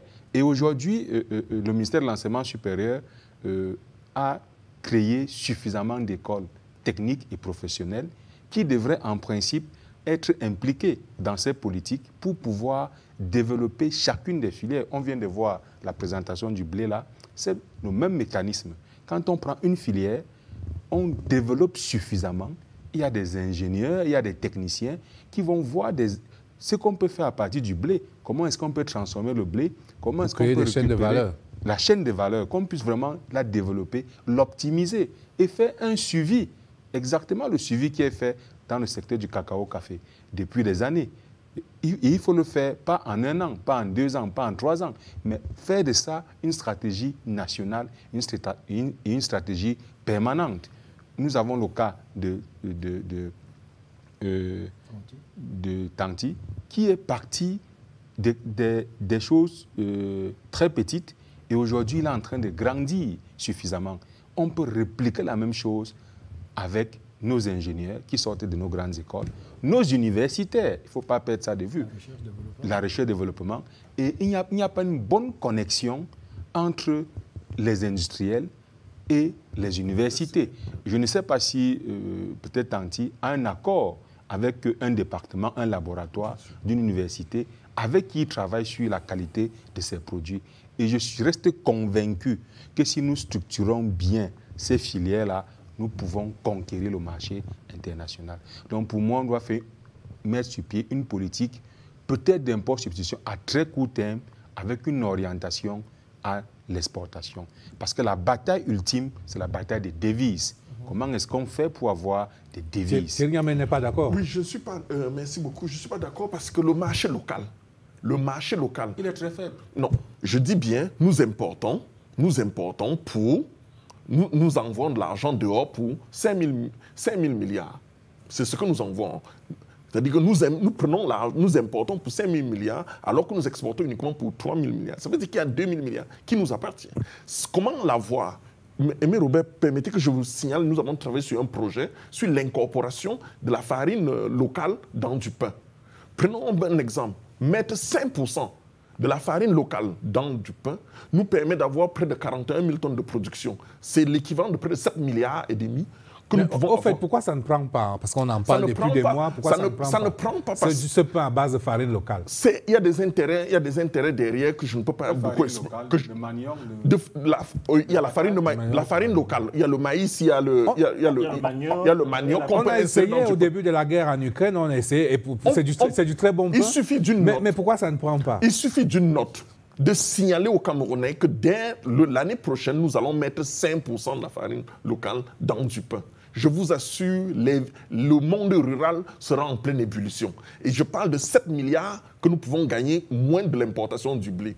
Le reportage montre bien de quoi il est question. En tant que j'ai fait mécanisation agricole, donc quand on parle du rendement, il parle de 2 tonnes à l'hectare. Comment allez-vous faire concurrence avec ceux qui sont en train de faire 10, 15 tonnes à l'hectare? Donc il faut revenir sur place pour pouvoir dire qu'est-ce que nous avons. Nous avons notre manioc que nous pouvons insérer dans du pain qui est consommé partout. Et si on mettait 30%, Aimé Robin, ça fait 15 milliards que nous pouvons avoir et qu'on peut redistribuer à des entreprises. Je vais terminer sur un point qui me semble fondamental. Quand nous disons que nous allons réduire la balance commerciale. Le déficit. Le déficit. Il est important de savoir pourquoi nous allons le faire. Si c'est pour le Camerounais, nous devons tout faire pour que ce qui se joue à la frontière, c'est-à-dire au niveau de la douane, soit pas dans le contrôle, pas nuire à ceux qui sont localement en train de produire, mais de permettre de mettre des mesures qui existent dans tout le monde entier pour protéger l'économie, pour protéger les jeunes qui sont en train de produire. Et je peux vous assurer, il vous a dit dans des foires, il y a des jeunes qui peuvent vous faire des choses extraordinaires. Mais quand ils viennent sur le marché, ils trouvent que des biscuits venant de Turquie sont à des prix imbattables. Bon, et là, cela dit, nous avons de très bons rapports commerciaux, diplomatiques, économiques avec la Turquie. Oui. Bon, je vous ai laissé indexer la Turquie 1 fois, 2 fois. Bon, ça suffit quand même. Je m'excuse là, pour la Turquie. Bon, je vous ai laissé passer 1 fois, 2 fois, 3 fois, mais que ça ne revienne pas parce que bon, ce sont nos partenaires également. Mais votre message est passé. Alors pour ça, on va taper dans la SND30. Il y a une expression que j'ai retrouvée. On parlait d'irradier. C'est le terme contenu dans la SND30, d'irradier le marché sous-régional et plus régional par des produits made in Cameroon. Et nous avons tout autour de nous de vastes marchés. Le marché de la CAC, 300 millions d'habitants. Le marché du Nigeria tout à côté, plus de 200 millions d'habitants. Et le marché même de la ZLECAF, plus de 1,2 milliard d'habitants, le marché africain. C'est pour dire, c'est une niche d'opportunités incroyable. Alors, que nous manque-t-il pour reprendre cette interrogation rhétorique d'un grand contemporain, que nous manque-t-il pour irradier tous ces marchés? Vous savez, tout à l'heure, le président Abaté a dit qu'il y a 0,3% de grandes entreprises. Mais je continue dans sa réflexion, 0,3% de grandes entreprises qui produisent 70 à 80% de la richesse du pays. D'abord, il faut partir de ce postulat. D'accord? Donc, ça veut dire que les PME et toutes les très petites entreprises ne produisent que 20% de la richesse du pays. Absolument. Donc le combat que M. Djamène veut faire de façon très frontale, là, ça paraît très compliqué. Bon, voilà le postulat de base. Et donc maintenant, dans la SND30, je cite le document, dans la SND30, il est prévu un mixte. Import-substitution, export-substitution. Mais je ne comprends pas pourquoi on s'arrête seulement sur l'import-substitution. Et quand vous entendez M. Djamène développer, il prône le protectionnisme. C'est à la limite fermer les frontières. Dans un monde Est-ce que nous en avons les moyens avec l'OMC et tout? Si nous produisons, nous-mêmes, nos PME produisent 20% de la richesse, où est-ce qu'on va prendre les 80% restants pour pouvoir vivre? Ça veut dire donc quoi? Moi, j'inverse, hein, parce que tout le monde l'a dit ici, l'import-substitution, on l'a déjà fait. C'était ça la politique. Et ça a marché lorsqu'il y avait encore l'État-providence, lorsque le monde n'était pas encore une économie libérale. Mais aujourd'hui, nous sommes dans l'économie néolibérale qui irrigue le monde entier, qui domine. Ça veut dire quoi? Ça veut dire que oui, il faut l'import-substitution. Oui, aussi, il faut donc l'export-substitution. Et la difficulté de l'import-substitution, c'est qu'il faut d'énormes ressources. Où prend-on les ressources pour financer tout ça? Comment l'État va faire? Et c'est ce que donc le professeur Fomba vous dit. Ce que l'État doit faire, c'est de positionner nos avantages comparatifs. Où sommes-nous forts? Parce qu'aujourd'hui, nous avons des produits où nous pouvons nous positionner. C'est-à-dire qu'il va falloir que quand on parle du Cameroun, qu'on désigne le Cameroun par un produit. Si on dit Côte d'Ivoire, on dit quoi?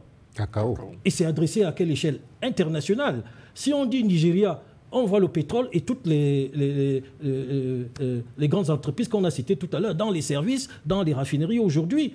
Si même on cite le Gabon, on dit pétrole. Mais si on dit Cameroun... On dit même aussi huile de palme, le Gabon. Si on dit Cameroun, qu'est-ce que nous achetons? Oui, Cameroun achète parce qu'on est en déficit de production. Au Gabon. Maintenant, si on dit Cameroun, on voit quoi?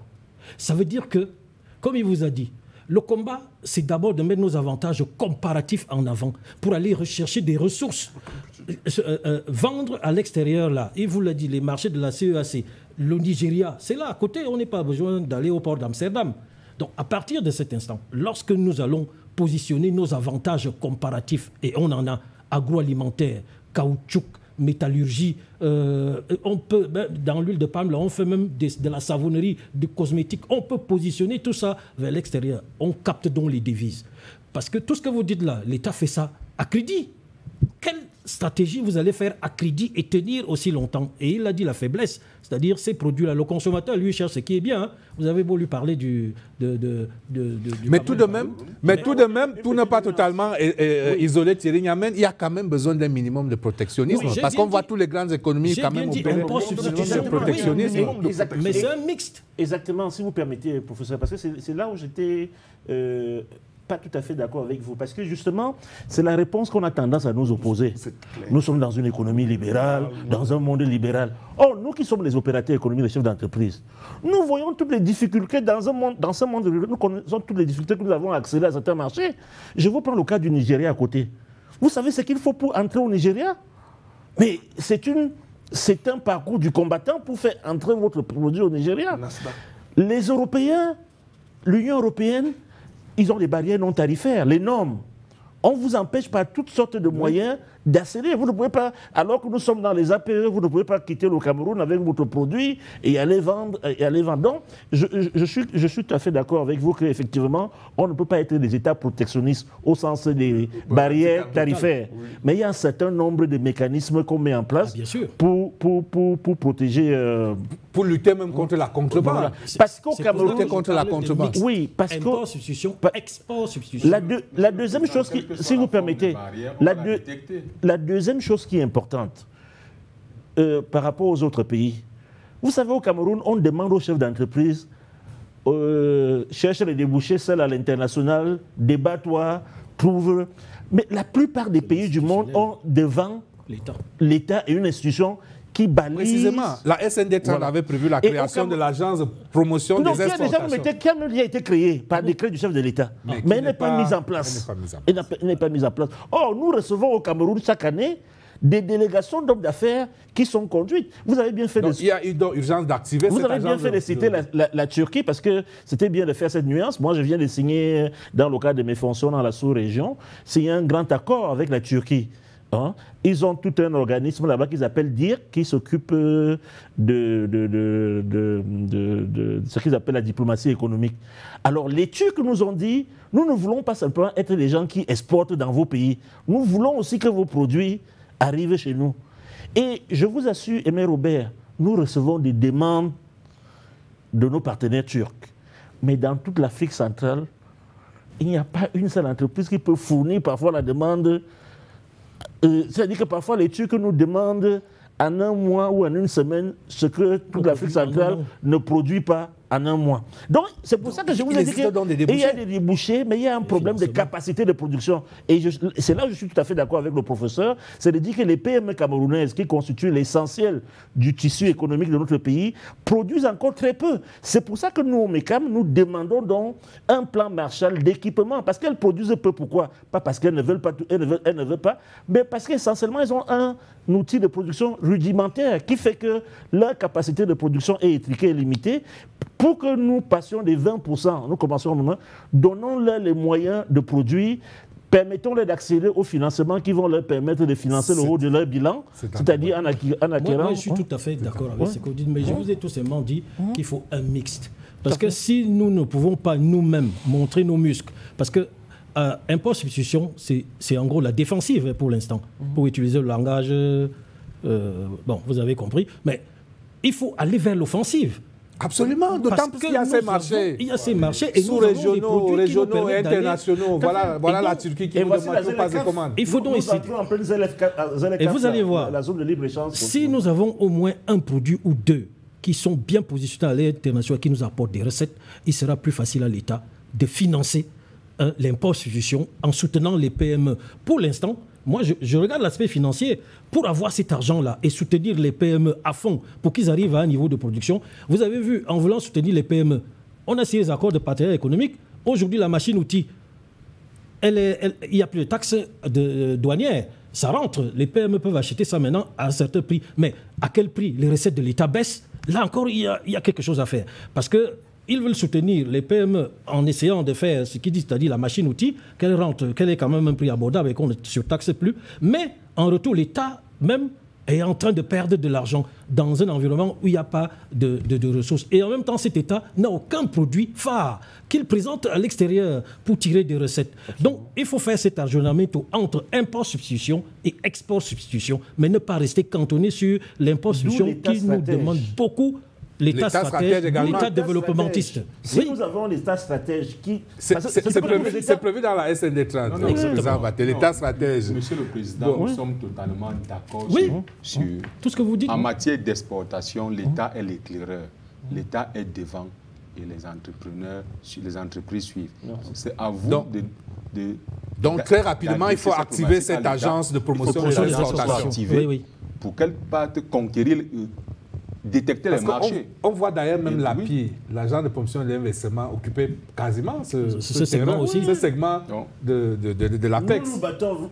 Insistez, M. Bina, parce que je suis quelqu'un qui se bat beaucoup pour l'agence de promotion des investissements et c'est bloqué quelque part. L'agence de promotion des exportations. Des exportations, effectivement. Il faut la mettre en place. Ce dossier est bloqué quelque part. Ah bon? Que celui-là débloque le dossier. Il empêche dans le Cameroun d'avoir des recettes. Thierry est un peu mis en minorité. C'est un problème de théories économiques ici. Je comprends tout le monde, oui, mais je dis qu'on apprenne à faire des petites choses. C'est quand on va prendre des petites choses qu'on va aller chercher dans les grandes camps. Sur le plan global, on veut regarder un certain nombre de choses, on n'avance pas. Dans un pays où on importe l'ardoise, il y a des choses pour lesquelles l'ardoise, c'est-à-dire que c'est du bois. Technologie élémentaire. On peut le cure-dent, heureusement, si on a. Donc, il y a des choses pour lesquelles, même pas orgueil, le Cameroun doit dire non. Nous sommes d'accord sur ça. Donc, si on dit non pour cela... Il faut avoir des financements. Je dis localement, nous pouvons produire. La machine qui fait le cure-dent, c'est l'équivalent d'une machine à laver. Et qui peut vous produire 10 000 cure-dents par heure. C'est possible. Donc il faudrait seulement qu'on comprenne qu'il y a des choses... Toute cette brocante qu'on déverse d'année en année. Je dis tant que le marché est fermé, tant que le marché, vous entrez dans un supermarché, moi je ne suis pas contre. Si on veut n'importe quelle politique, qu'on demande à chaque Camerounais d'aller dans un supermarché, quand il entre, il a la physionomie réelle du Cameroun. Et je dis, nous ne pouvons pas passer le temps à consommer ce que nous ne produisons pas, nous n'allons pas avancer. Je lui donne un petit exemple. Vous voyez, le Nigeria a décidé de produire du riz. Et ils ont pris une décision de fermer l'importation du riz. D'accord? Mais en économie internationale, c'est ce qu'on appelle le détournement de commerce. Puisque vous n'êtes pas totalement fermé, les frontières et tout ça, le riz rentrait par le Bénin. Il y a eu un incident diplomatique entre le Niger et le Bénin. La frontière a été fermée pendant longtemps. C'est pour dire que mettre des politiques de fermeture, telles que vous les expliquez là, mais c'est tellement compliqué que ces produits-là rentreront par là où vous voulez. C'est pour cela que je souhaite d'abord que nous développons nos forces. Pourquoi nous avons nos forces et nous ne les montons pas? Vous n'allez pas vous entendre. C'est un problème d'approche économique différente. Ce sont des approches complémentaires. Ce sont des approches... Ce que le professeur Ngouatabi dit est suffisamment simple. Lorsque vous fermez les frontières, les locaux ont des prix très élevés. Le différentiel des prix entre les produits locaux et les produits importés est tellement grand que la contrebande est alimentée aisément. Mais je ne pense pas que Thierry prône le blocage des frontières. Nous ne sommes plus là. Nous ne demandons pas... Personne aujourd'hui ne veut vivre en autarcie économique. Nous le comprenons déjà parce que vous avez des besoins que vous-même vous ne pouvez pas satisfaire, quel que soit ce que vous mettez en place. Mais nous disons que nous sommes dans un pays. Thierry a raison. Il y a des choses. D'ailleurs, c'est le rôle de la douane. La douane a un rôle de protection économique dans tous les pays. Dans tous les pays, c'est-à-dire qu'on ne peut pas déverser. Et je vous dis que même dans ces grands pays, ce que tu consommes normalement au Cameroun, ce que les Camerounais mangent et qui est en vente normale, il y a beaucoup de pays où vous ne pouvez pas amener le même produit. On va vous bloquer on va vous dire, vous n'avez pas obtenu ceci. Le Nigeria qu'on aime citer comme exemple, je m'excuse de citer un pays, ce n'est pas pour le critiquer, mais je vais dire que le Nigeria protège son marché. Si vous n'avez pas un certain nombre de documents, dont l'agrément ils appellent la NAFDAC, voilà, si vous n'avez pas, vous ne pouvez pas vendre vos produits au Nigeria. C'est comme ça qu'on fait. Ça rend d'ailleurs un grand industriel, ou en tout cas enseignant de Harvard, appelait ça les barrières, les barrières d'entrée. Dans toutes les industries, il y a ce qu'on appelle les barrières d'entrée, qui sont parfois même mises en place par les entreprises d'un pays pour rendre difficile la concurrence extérieure. Le message est passé. En tout cas, il faut quand même créer un écosystème favorable à l'implantation des entreprises locales qui font face à cette concurrence déloyale. Puisque d'ailleurs, dans ces pays-là, les produits sont subventionnés, l'agriculture est subventionnée. Merci. Non, chaque pays se protège. Et donc, on ne peut pas... On a failli avoir une épidémie de puces au Cameroun dernièrement. À cause de la brocante. À cause de la brocante. Et quand vous voyez cette brocante, Aimé Robert, franchement, je dis, il y a des choses, on ne va pas me dire que si on dit on met un certain nombre de normes, on ne veut pas les frigos qui ont 15 ans. Ça peut se faire. Les voitures qui ont plus de 15 ans, ça peut se faire. Ça peut se faire.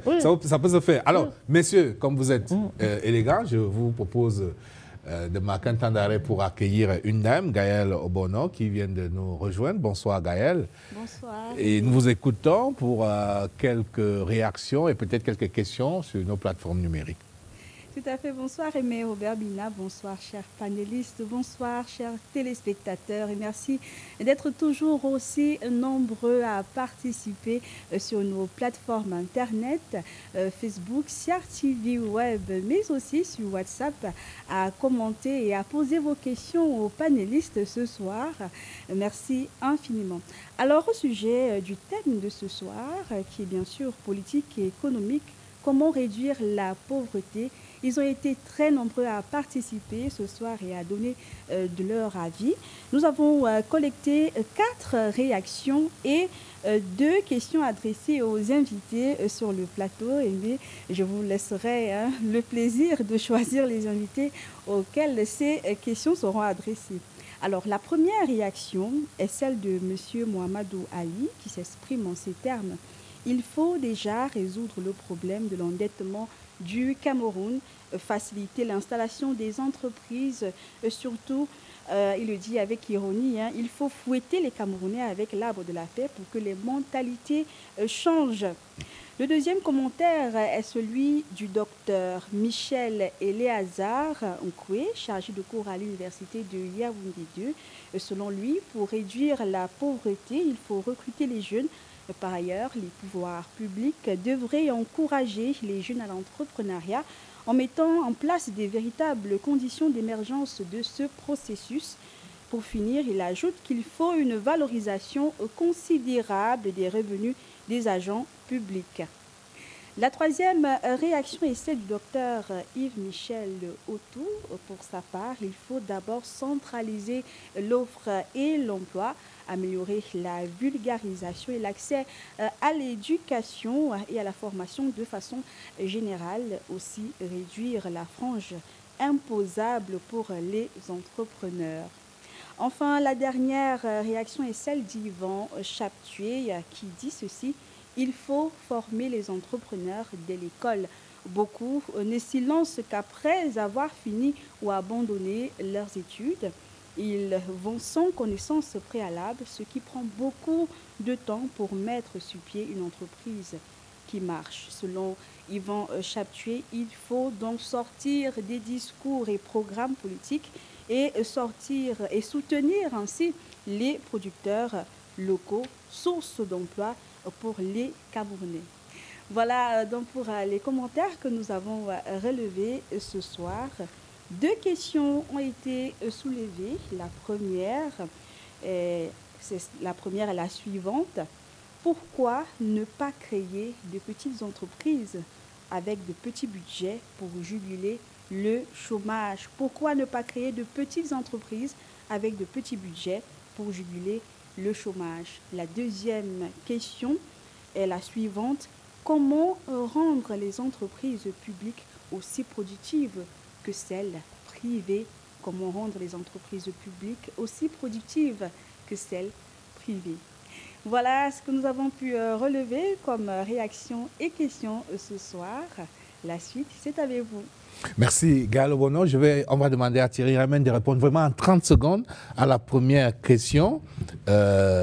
Vous qui êtes un créateur d'entreprise, pourquoi ne pas créer des petites entreprises avec des petits budgets?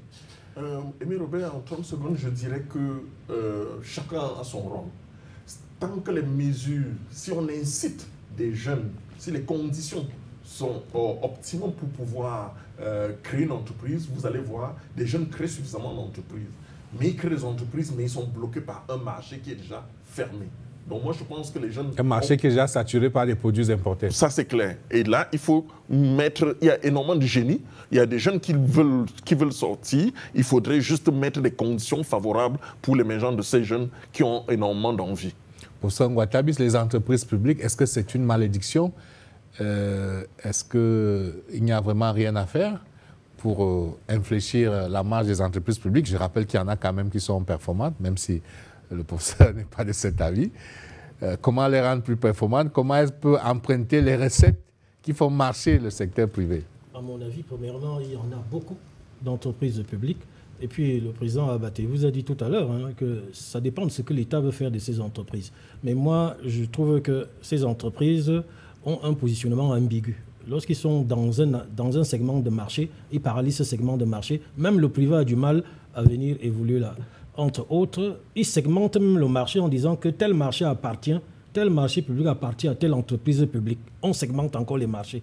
Donc, aujourd'hui, c'est à l'État de savoir. Première des choses, si on veut les rendre productifs, il faut faire évoluer le capital pour introduire des personnes qui seront exigeantes par rapport à leur mise. Et à ce moment, si on fait évoluer le capital, on va donc aussi introduire l'aspect management, l'aspect rentabilité, l'aspect pérennité aussi. Mais, comme je suis en train de dire, parce que l'entreprise publique, même si on dit qu'ils créent des emplois, aujourd'hui, il y a des segments, si vous les privatisez, si vous les éclatez même, ils créeront encore plus d'emplois et plus de dynamisme. Et plus de valeur. Et plus de valeur. Donc, ça dépend de ce que l'État veut faire. Mais aujourd'hui, nous suggérons à l'État de pouvoir faire évoluer le capital de ces entreprises-là. Et celles qui sont situées dans le segment concurrentiel... Faire évoluer pour faire entrer des privés. Des privés, des particuliers, des familles dans le capital pour qu'il y ait plus d'exigences. Et ensuite, il faut voir les entreprises publiques qui sont situées dans le segment concurrentiel. C'est celle-là qu'il faut le plus souvent adresser très rapidement pour que le secteur privé puisse aussi s'intégrer. Je vous dis que le positionnement de ces entreprises empêche même parfois le secteur privé de pouvoir évoluer. Alors, messieurs, très rapidement, juste en 3-4 minutes, la dernière séquence de notre débat consacrée donc à la réduction de la pauvreté, ou si vous préférez à la création de la richesse, à la création de la valeur, le cycle des projets, que ce soit se relevant du BIP ou ça financement extérieur qui ne crée pas suffisamment d'effets multiplicateurs parce que leur cycle est trop long. C'est une constance avec des chantiers long cours et on a pu en avoir la confirmation encore cette semaine avec le comité national de suivi de l'exécution du BIP présidé par l'honorable Ayayi. Qui nous révèle, c'était le 15 mai dernier pour être plus précis, que le taux d'exécution du BIP en 2023 était seulement de 63%. Alors, question ouverte, messieurs, que faire pour mieux maîtriser le cycle de nos projets? Mais, les problèmes de maturité ou de maturation de nos projets sont connus. J'ai envie de dire qu'il y a plusieurs facteurs. Mais le premier facteur, à mon avis, c'est le problème de ressources, d'allocation de ressources et de priorités. Parce que je pense qu'il est arrivé très souvent que l'État se disperse dans les projets, faisant en sorte qu'il y a une dilution de ressources et les projets peut-être qui seraient des projets, à mon sens, porteurs ou en tout cas qui devraient tirer les autres, sont souvent... les ressources qui y sont consacrées sont allouées de manière un peu amoindrie. C'est le cas de l'autoroute Yaoundé-Douala. Et souvent, quand je parle de stade... 60 km en 10 ans. Voilà. Quand je parle souvent de stade, en fait, c'est parce que je pense toujours à l'autoroute. Parce que je n'arrive pas à comprendre comment un pays qui veut être émergent, qui a 2 principales villes.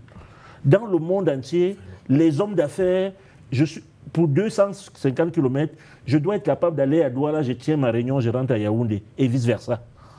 Ce n'est pas possible qu'en 2024, on soit encore obligé de faire par route 8 heures pour faire 250 km. Et vous voulez que l'économie avance. Ce n'est pas possible. Okay? Dans tous les pays qui avancent, il faut qu'on ait cette facilité de circuler, ne serait-ce qu'entre les 2 principales villes du pays. Ce n'est pas le cas. Et ça risque de ne pas être le cas avant les 20 prochaines années. Si on part... Non, laisse-moi ma phrase. Ça risque de ne pas être le cas dans les 20 prochaines années si on prend le temps que ça a mis pour faire 60 km. Vous comprenez? C'est ce que je veux dire. Ouais. On a mis 10 ans pour faire 60 km. Il en reste 180. Je vous laisse vous-même calculer la durée. Donc, il faut qu'il y ait quelque chose qui change.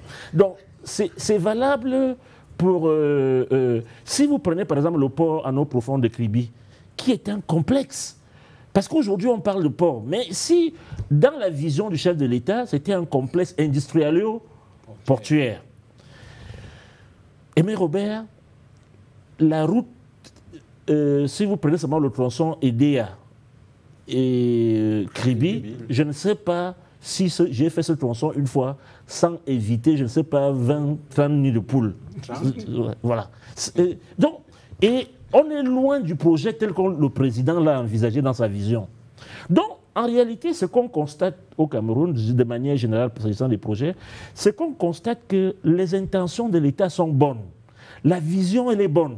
Je ne pense pas qu'aujourd'hui, on puisse dire non, on aurait dû aller de ce côté. La vision, elle est bonne, les intentions sont bonnes. Les moyens qu'on consacre sont importants. Alors, que se passe-t-il aurait pu nous permettre de terminer ces projets. Je peux vous prendre le cas de l'électricité. Moi, je suis quelqu'un, dans le cadre du Cameroun Business Forum, à qui le secteur privé a souvent confié d'être le porte-voix du secteur privé dans ces grands projets. Mais vous voyez aujourd'hui, après qu'on nous ait chanté l'homme panga, mais qu'on nous ait chanté beaucoup de choses, aujourd'hui on nous dit le nouvel espoir c'est Nachtigal. C'est Nachtigal. On se demande les autres projets qu'on nous a vantés, qu'on nous a présentés, etc. Donc, bref, Aimé Robert, ce que je veux dire, c'est que entre les intentions, entre les moyens, qu'on ne peut pas nier, l'État met des moyens importants. Mais au final, on n'a pas de résultat attendu, parce qu'en réalité, en réalité, au Cameroun, on n'aime pas ce mot-là, il y a des problèmes de compétences, je préfère le dire. Il y a d'abord des problèmes de compétences. Et je ne vais pas citer les problèmes. Non, c'est le problème numéro 1. Parce que lorsqu'il y a des projets, on préfère nommer les amis à la tête de ces projets. On préfère les laisser tirer les projets. Vous avez des gens qui sont assis sur des projets qui ne marchent pas, mais qui sont toujours là. C'est entendu. Voilà. C'est entendu, Thierry Ahmed. Je ne veux pas... Oui, je pense que dans les grands projets, nous, au niveau du travail... Et même les petits projets, même les BIP. J'ai écouté le maire de Yaoundé 5e au journal de 20h30 ce soir, avant d'entrer en studio, Augustin Bala, qui disait que l'année dernière, ils ont reçu certains cartons au mois d'octobre, alors même qu'on s'apprêtait à clôturer les engagements. Et effectivement, je voudrais dire que le président soulevait tout à l'heure le problème de l'énergie. Parce que au niveau des entreprises, pour pouvoir avancer, on nous dit que le Cameroun produit 1600 MW, d'accord? Et puis on a un montant, on a près de 400 MW que nous attendons pour pouvoir satisfaire. Pour cela, que font les entreprises? Parfois, des entreprises sont obligées de tirer le diable par la queue parce qu'il faut chercher des groupes électrogènes. Oui. Les coûts de production sont extrêmement élevés et on ne peut pas, avancer. Mais ce n'est pas tout, parce que quand les politiques publiques qui vont vraiment à pas lents ne nous permettent pas de pouvoir... Ça a un impact sur la création des richesses, parce que je veux montrer le lien avec le fil conducteur de notre émission. Ça a un impact sur la création des richesses et donc sur la pauvreté. Absolument, absolument. Oui. Effectivement, quand on le dit comme ça veut dire que les projets numériques, par exemple, pour que les choses changent, par exemple, la numérisation des paiements, comme ça se fait aujourd'hui au niveau des impôts, qui facilite, par exemple, aux contribuables de pouvoir, à partir de la maison, pouvoir payer directement, va permettre à ce qu'on limite le nombre d'acteurs. le nombre d'acteurs, parce que les très grands projets, il y a des acteurs intermédiaires qui deviennent plutôt des freins au développement. Il a parlé de, comment on appelle ça, des infrastructures au niveau des routes. Il n'y a aucun. On dit que là où la route passe, le développement suit. Donc moi, je pense que où se trouve l'erreur, je préfère ne pas m'aventurer, je ne sais pas. Je ne sais pas. Vous préférez oui, je préfère développer votre expertise dans l'agro-industrie. Oui, je préfère rester. Bon, sur l'énergie quand même, on va dire qu'il y a espoir lorsqu'on va livrer Natigal. C'est 40... On espère que lorsqu'on va livrer définitivement Natigal... Vous savez, l'homme Panga et d'autres nous a vendu le même espoir. On attend toujours. Espérons. Mais si on défiscalisait par exemple les générateurs électriques pour que les gens puissent demander combien coûte un générateur pour faire tourner une entreprise. C'est important, hein, vous qui voulez que... Oui, je suis d'accord. Vous qui voulez qu'on protège le marché local. Je ne suis pas un extrémiste. Je ne suis pas un extrémiste, mais on veut donner la possibilité de réduire peut-être ce gap. Parce que si un groupe électrogène coûte 3 millions à l'extérieur et que nous allons payer pratiquement le double sur place, ça freine l'économie. C'est ne serait-ce que sur un secteur. On peut réduire même le taux. Je ne suis pas dans un extrême. L'État a besoin de moyens. Vous rejoignez les professeurs. OK. Très rapidement, sur quelle expertise il faut déployer, quel savoir-faire il faut déployer pour quand même mieux maîtriser le cycle de nos projets, que ce soit les projets à financement extérieur, que ce soit les projets du BIP, que ce soit pas des projets interminables. Je vais dire un seul mot par rapport au projet. La capture de rente est excessive. La capture de rente est excessive. Et une expression très compliquée pour... Oui, il vaut mieux qu'ils s'en tiennent à cette expression-là. Ceux qui comprennent. Oui, professeur. Moi, j'ai commencé mon intervention ici en disant qu'il faut une planification rigoureuse, très rigoureuse. Et je termine par cette planification-là. C'est qu'on dit souvent, qui trop embrasse, mal étreint. Le Cameroun lance beaucoup de choses au même moment, au même rythme, dans tous les secteurs. C'est intenable. Alors, si vous me demandez à moi... C'est la théorie du Big Push. On est en plein. C'est la théorie du Big Push. Vraiment un développement tous azimuts où on lance la création d'entreprises, des routes, des barrages. Vous ne savez plus exactement ce qu'on fait, sans articulation, sans point d'allumage pour que ça puisse prendre. Alors, si vous me demandez à moi, je vais faire simple. Je prends tous les ministères, je liste tous les projets. Je commence à regrouper les doublons et les triplons. Je les supprime. Maintenant, je stratifie ces projets-là. Quels sont les projets les plus importants qui peuvent d'abord tirer tout le système vers le haut? Je les positionne. Et au fur et à mesure, crescendo, on descend. Et on arrive donc à avoir une liste de projets prioritaires qu'il faut impérativement terminer. L'autoroute, comme il dit, comment aujourd'hui on fait encore Yaoundé-Douala? Comment aller à Kribi? Vous ne savez même pas ce qui peut se passer. Donc vous planifiez rigoureusement et l'exécution aussi avec les moyens qui va suivre. Mais tant qu'on va faire ce que nous faisons là, ça dit 10 000 projets au même moment, avec des ressources très limitées et où on s'endette le plus souvent, ça va être très compliqué. Alors, professeur, puisque vous avez la parole, qu'est-ce que la Corée du Sud a fait?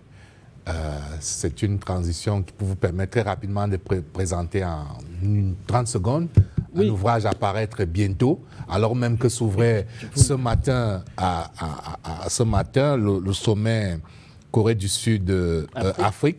Et le Cameroun est représenté par le ministre des Relations extérieures. Alors, cet ouvrage qui inaugure, pour ainsi dire, la rubrique alliée de cette édition de ces politiques, sous la direction du professeur Henri Ngouatabi, est intitulé « État développementiste camerounais versus État développementiste sud-coréen.